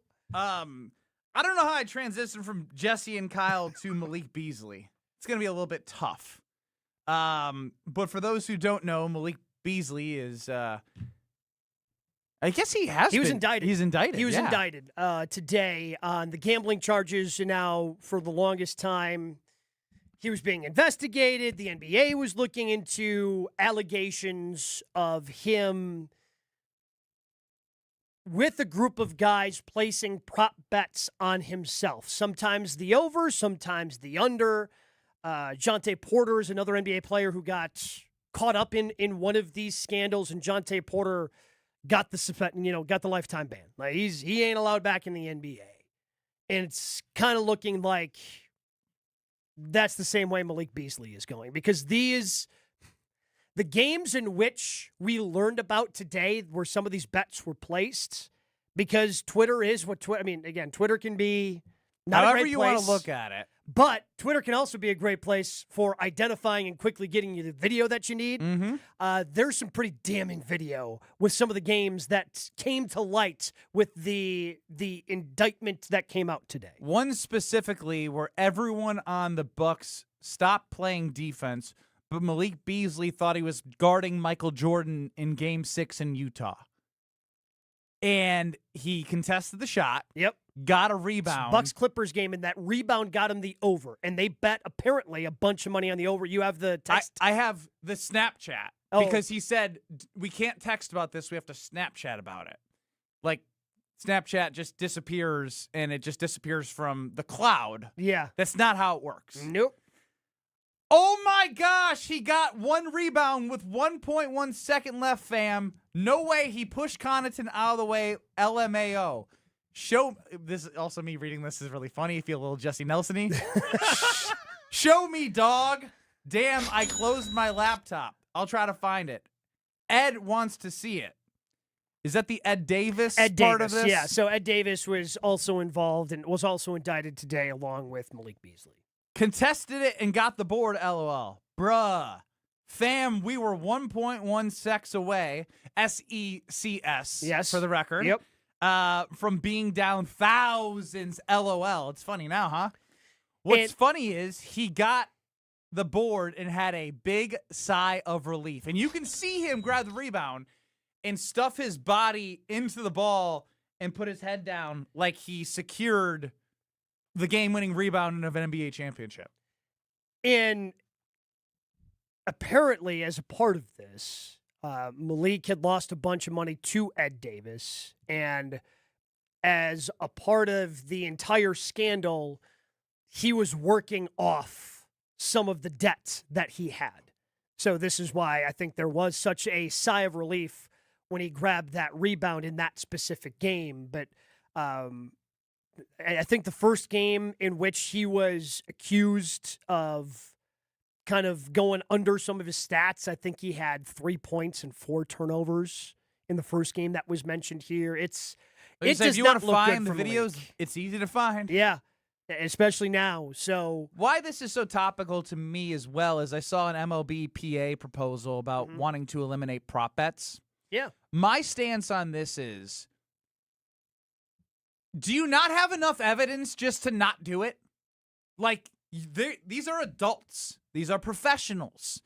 I understand that, like, the tenacity in which some gamblers get after people may be annoying, but at the end of the day, you don't have to do it. It's very simple. You don't have to throw games or prop bets or first pitch strikes like we saw from Class A from the Guardians. Like, you don't have to, because guess what? There's plenty of evidence. If you do, you're going to get caught. So I don't know if there needs to be more education around that. I feel like there is on what the contracts that you sign, in which if you're making millions of dollars, you probably want someone, and you have a camp advising you on the clauses in there that could nullify your contract. I don't know. It seems pretty common sense not to do it. And I don't think that you betting on yourself can make you that much money in comparison to the money you're making in these sports. Yes, I would say in baseball it can make a little bit more sense because with the arbitration process, yes, you're still making a lot of money compared to a regular play, but it's not, you might not be making millions the way that Malik Beasley ended up forfeiting a $42 million contract, right? When you're a young player, you're controlled, so making a little bit extra, especially if you came through the minor league system where there's no money available to you there, unless you had a big signing bonus when you were drafted. So I can see how this, especially like first pitch strikes, I understand how that happened. Shouldn't have happened. Manuel Clase's got to be better than that. But there's less on the line. But again, I didn't do it. In Lithuania? Correct. It was the All-Star Game 3-point contest. I found something that showed me as the second best odds to win the 3-point contest. Yeah.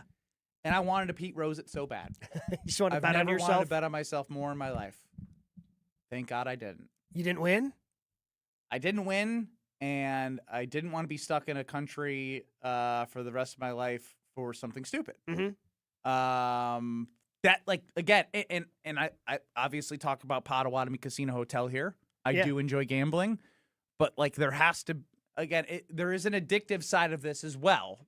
Like, there is. That's the only part where I could bring in the logic to the wanting it out. Yeah. Is if there's a problem that can't stop. Like, that's the addictive nature of this, and why there's the 1-800-GAMBLER and everything, because it is, some people do deal with this. And I would not be shocked if that's something Malik dealt with, because again, if you fall into debt with the wrong people, which is seemingly what happened here, my guess is a lot of that was chasing whatever sports he was betting on before then they came together with this plot where, we've got Malik Beasley, we can now just bet on his overs and unders and try to make money that way. Of course, this has to happen. More fun, positive news for the Milwaukee Bucks. Because the first game was the first game. Apparently, the timeline is such where the first game he was accused of this, Doc was not the coach yet, but it was the same day Doc was hired. Maybe thought it was a good time frame. Books that know how to react to the new coach and the impact that he would have. His numbers were a little down because they didn't know if he was going to play a lot or a little, and he took full advantage. Again, it's messy. But again, I don't want to see it go away because I'd like to think it's a small fraction, obviously. And there's enough evidence to share, like, if you want to jeopardize, and again, that's where the addiction part comes into it. It is a real thing, but if there's any solace to take in some of this, yes, some of these players have gotten away with this to an extent, but also they've been caught. Because with the legalization of it, sports books, whether it's in Vegas or whether it's, an online sports book or obviously even Potawatomi, like they're pretty vigilant when it comes to, and their antennas go off. They can lose their ability to run the business. Yeah.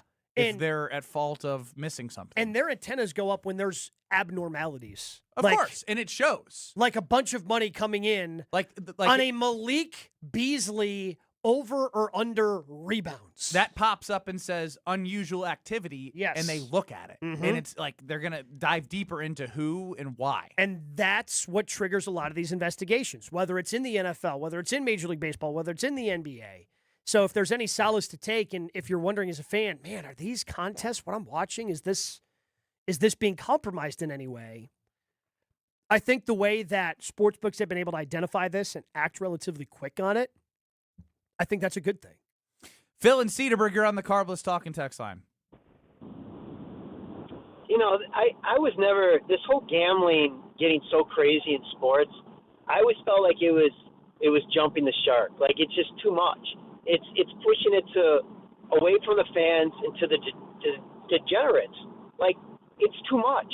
And I had a cousin who owned a bar, and if they don't make money on the casual drinker, they make money on the alcoholics, the ones that come there and waste, $100, $200 a night drinking.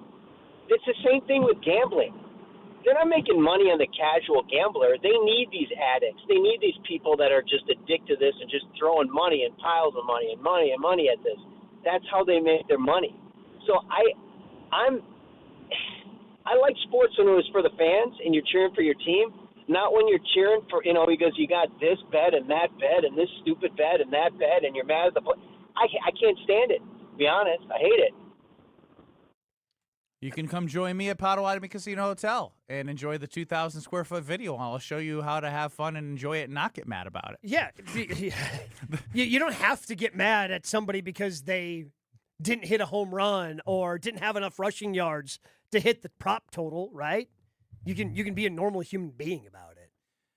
Well, I think we've reached our Keisean Nixon talk and prop bet talk for the day. Because Catastrophic with CCAT is coming up next on Kyle and Brust with Gabe Neitzel for Kyle. You're along for the ride with Kyle and Brust. But then when you whoa off now. On ESPN Wisconsin and the ESPN Wisconsin app. 894 southbound. Looks like we've got a crash. It's off on the right shoulder at Greenfield, so be careful with that. Delays coming in from the zoo. Northbound, we've got backups from just north of Blue Mound Road all the way up to about Burleigh.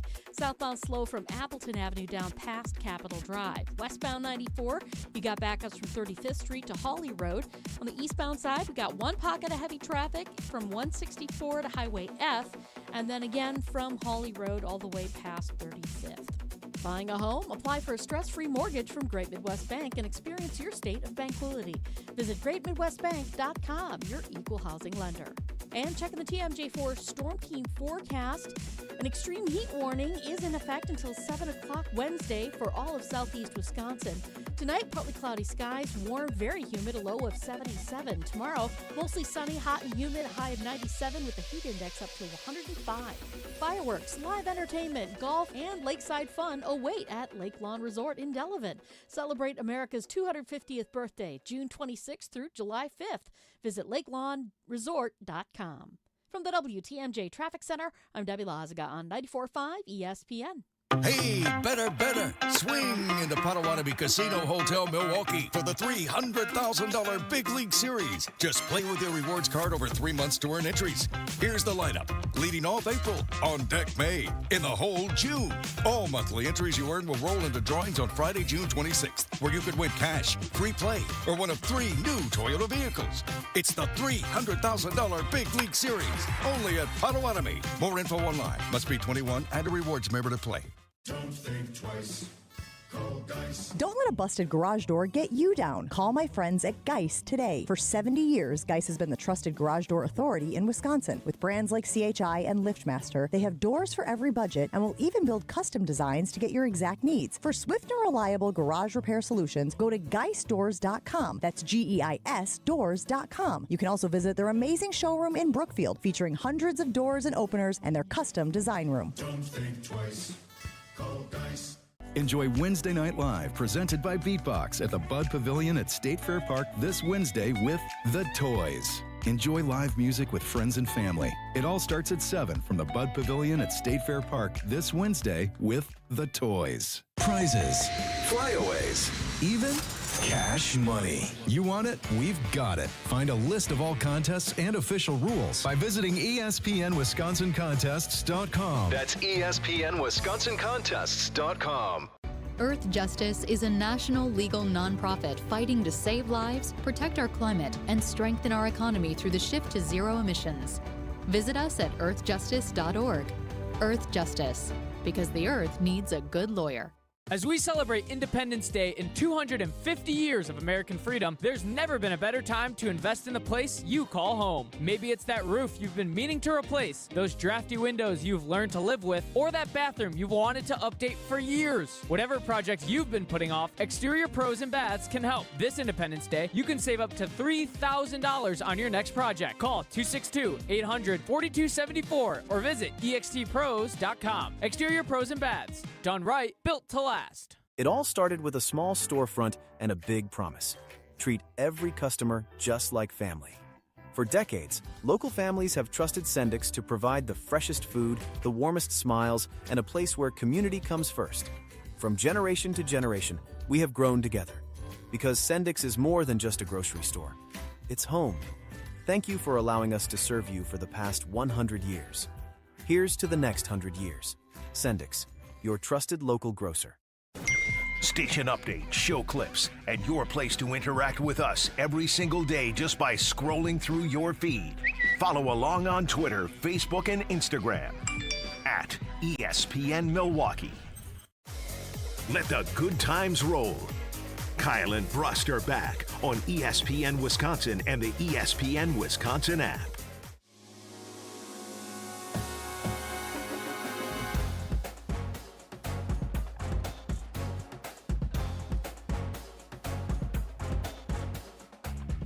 Mandy's team at Grimaud & Associates has been amazing to work with. They can bundle all their offerings backed by American Family Insurance Service and backed by a great team in the greater Milwaukee area. No call center, people that are there to work with you, understand your needs so you can protect what matters most.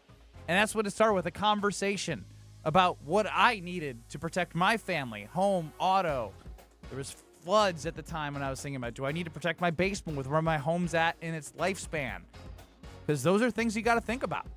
And I've thought about them, and I did what was best for our family with Mandy and Grimal and Associates and their team with their American Family Insurance Back Service. So check them out, Grimal and Associates, teamgrimal.com. That's team, GRAMOLL.com.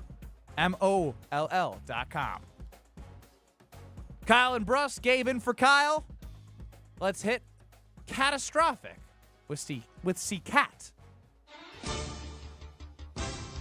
Fellas, welcome to another week of catastrophic occurrences in the sports world, out of the sports world, in the internet, off the internet.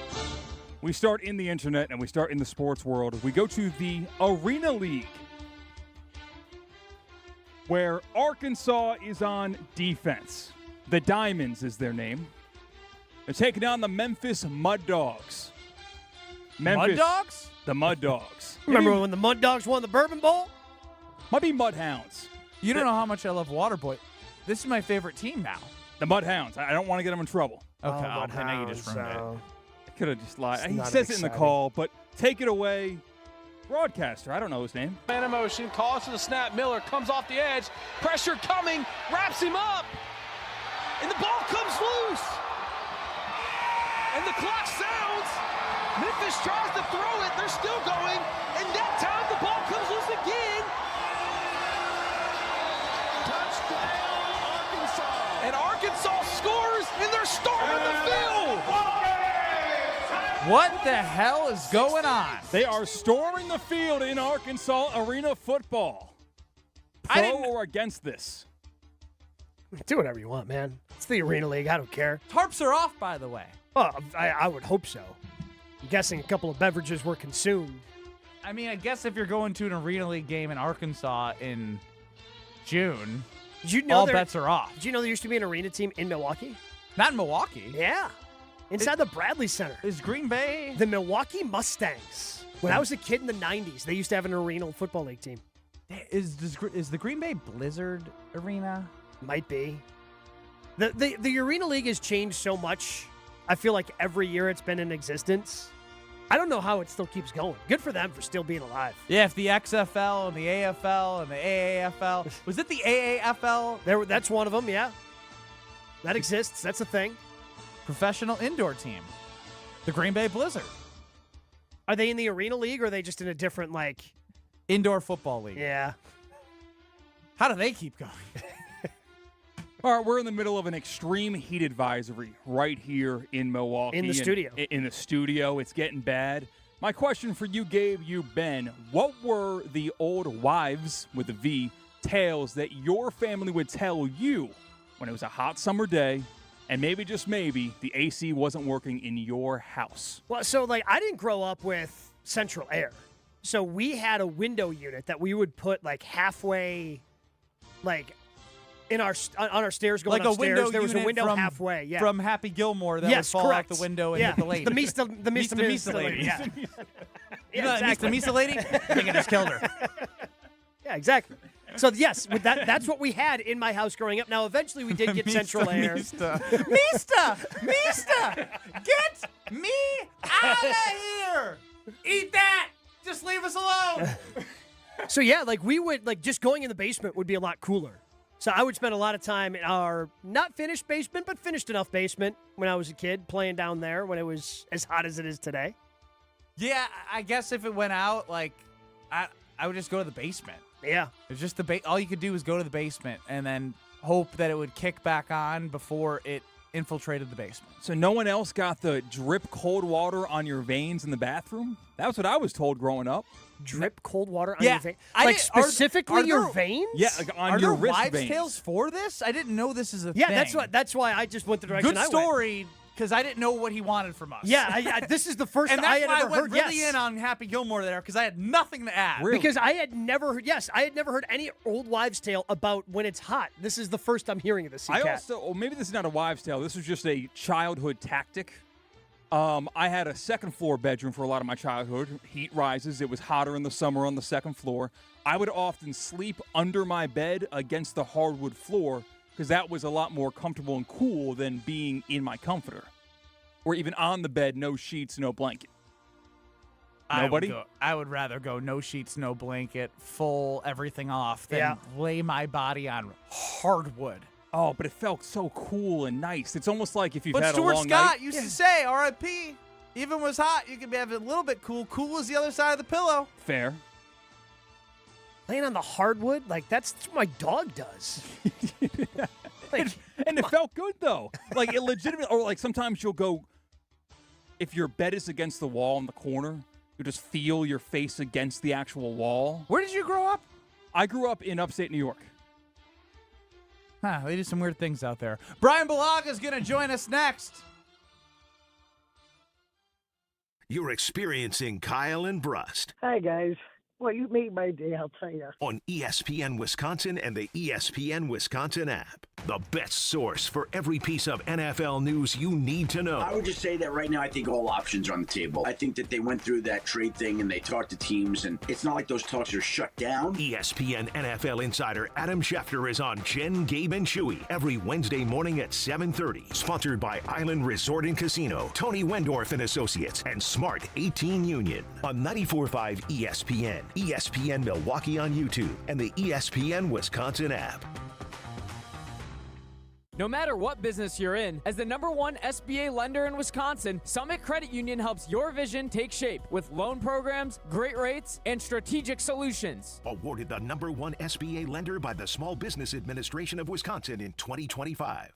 Meet Jim and Rita. We went on a motorcycle trip. But somewhere in Wyoming, Jim and Rita were in a serious accident. They blocked off the interstate and everything and took us to the hospital. Sometime later, Rita made a discovery. She had noticed that the bracelet was gone. And I asked the trooper, is there a chance we can go out there and see if it's still there? And amazingly, he found a couple of pieces. It was only 2 tiny links of the bracelet. Jim was determined to buy Rita another bracelet from Kessler's. And I had my checkbook in my hand. But when he arrived watching Sports Center yesterday afternoon, and she says, that's part of our warranty. Jim and Rita discovered the Kessler's miraculous, no small print warranty. It's just amazing that you guys do this. And it's true. If you bought it at Kessler's, it's guaranteed. It's just that simple. It surely is miraculous. Read the Kessler's miraculous, no small print warranty yourself at KesslersDiamonds.com.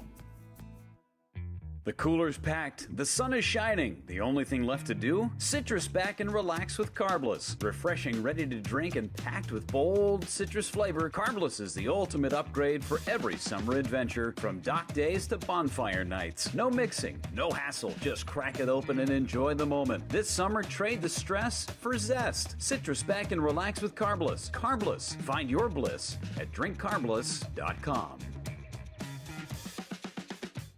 Your premier Michigan golf getaway includes rounds at Sweetgrass and Sage Run. Book Monday through Wednesday for best availability. Savor elevated dining and unwind at the full-service Drift Spa between rounds. Grab quick bites in the expanded Sage Run Clubhouse, or refresh overlooking the 9th and 18th at Sweetgrass. It's all part of an unforgettable golf experience at Island Resort and Casino. Plan your getaway at islandresortgolf.com.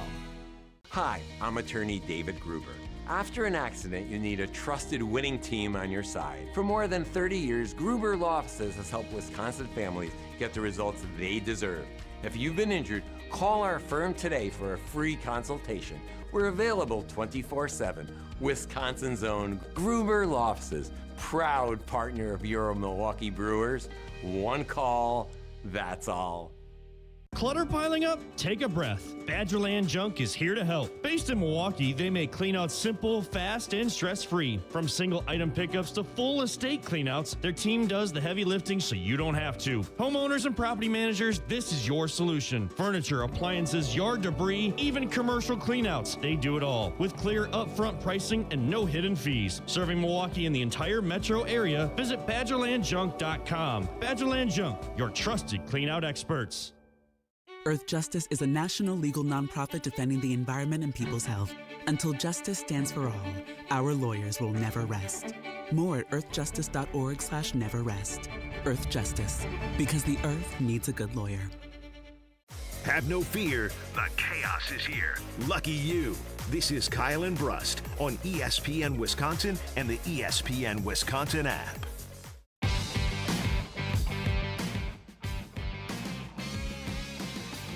Your soccer update, brought to you by Discount Liquor, is going to be provided by the one, the only, Bryan Bulaga. Bryan, what's going on in the soccer world?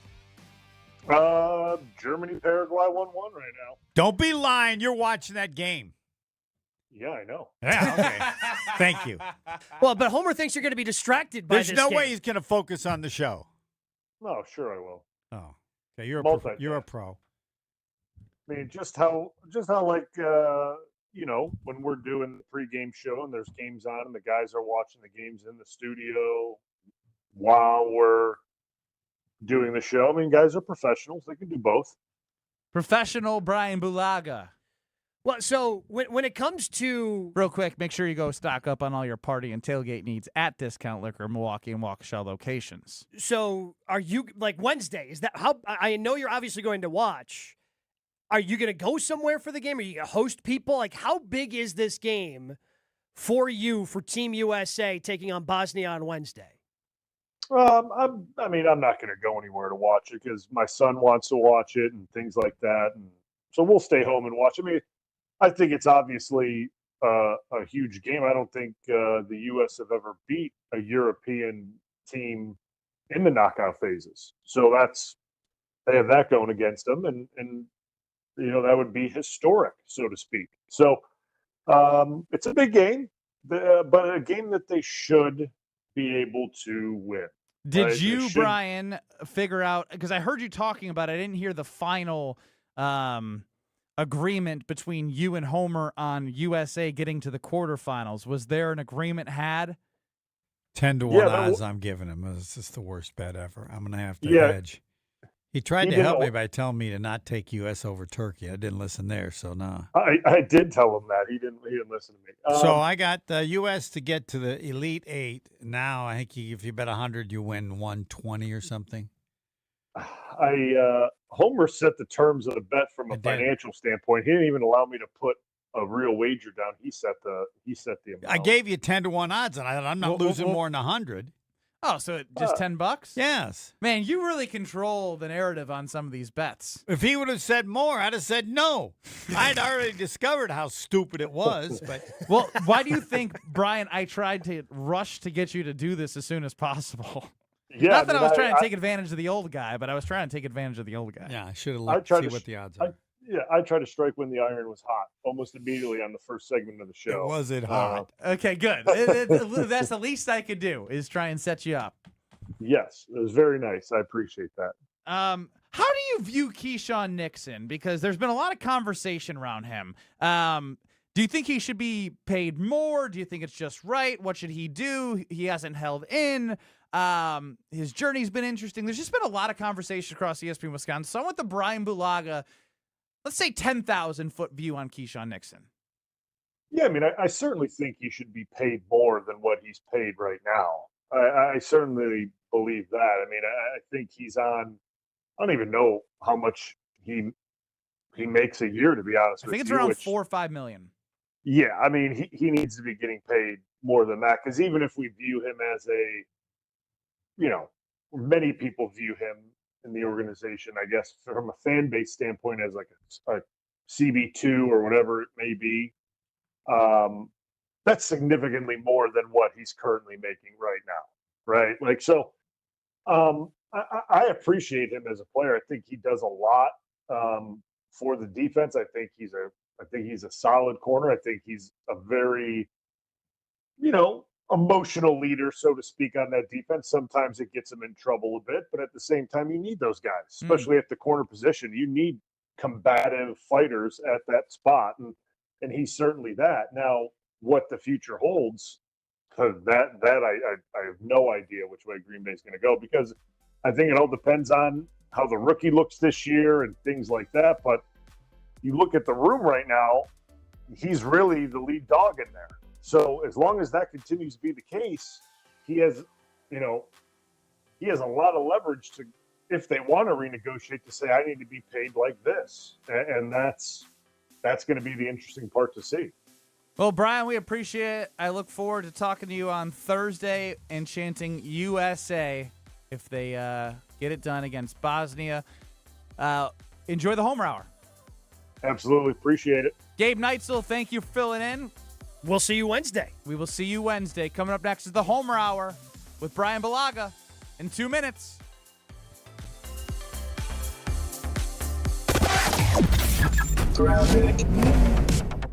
Before southbound, looks like we've got a crash. It's off on the right shoulder at Greenfield.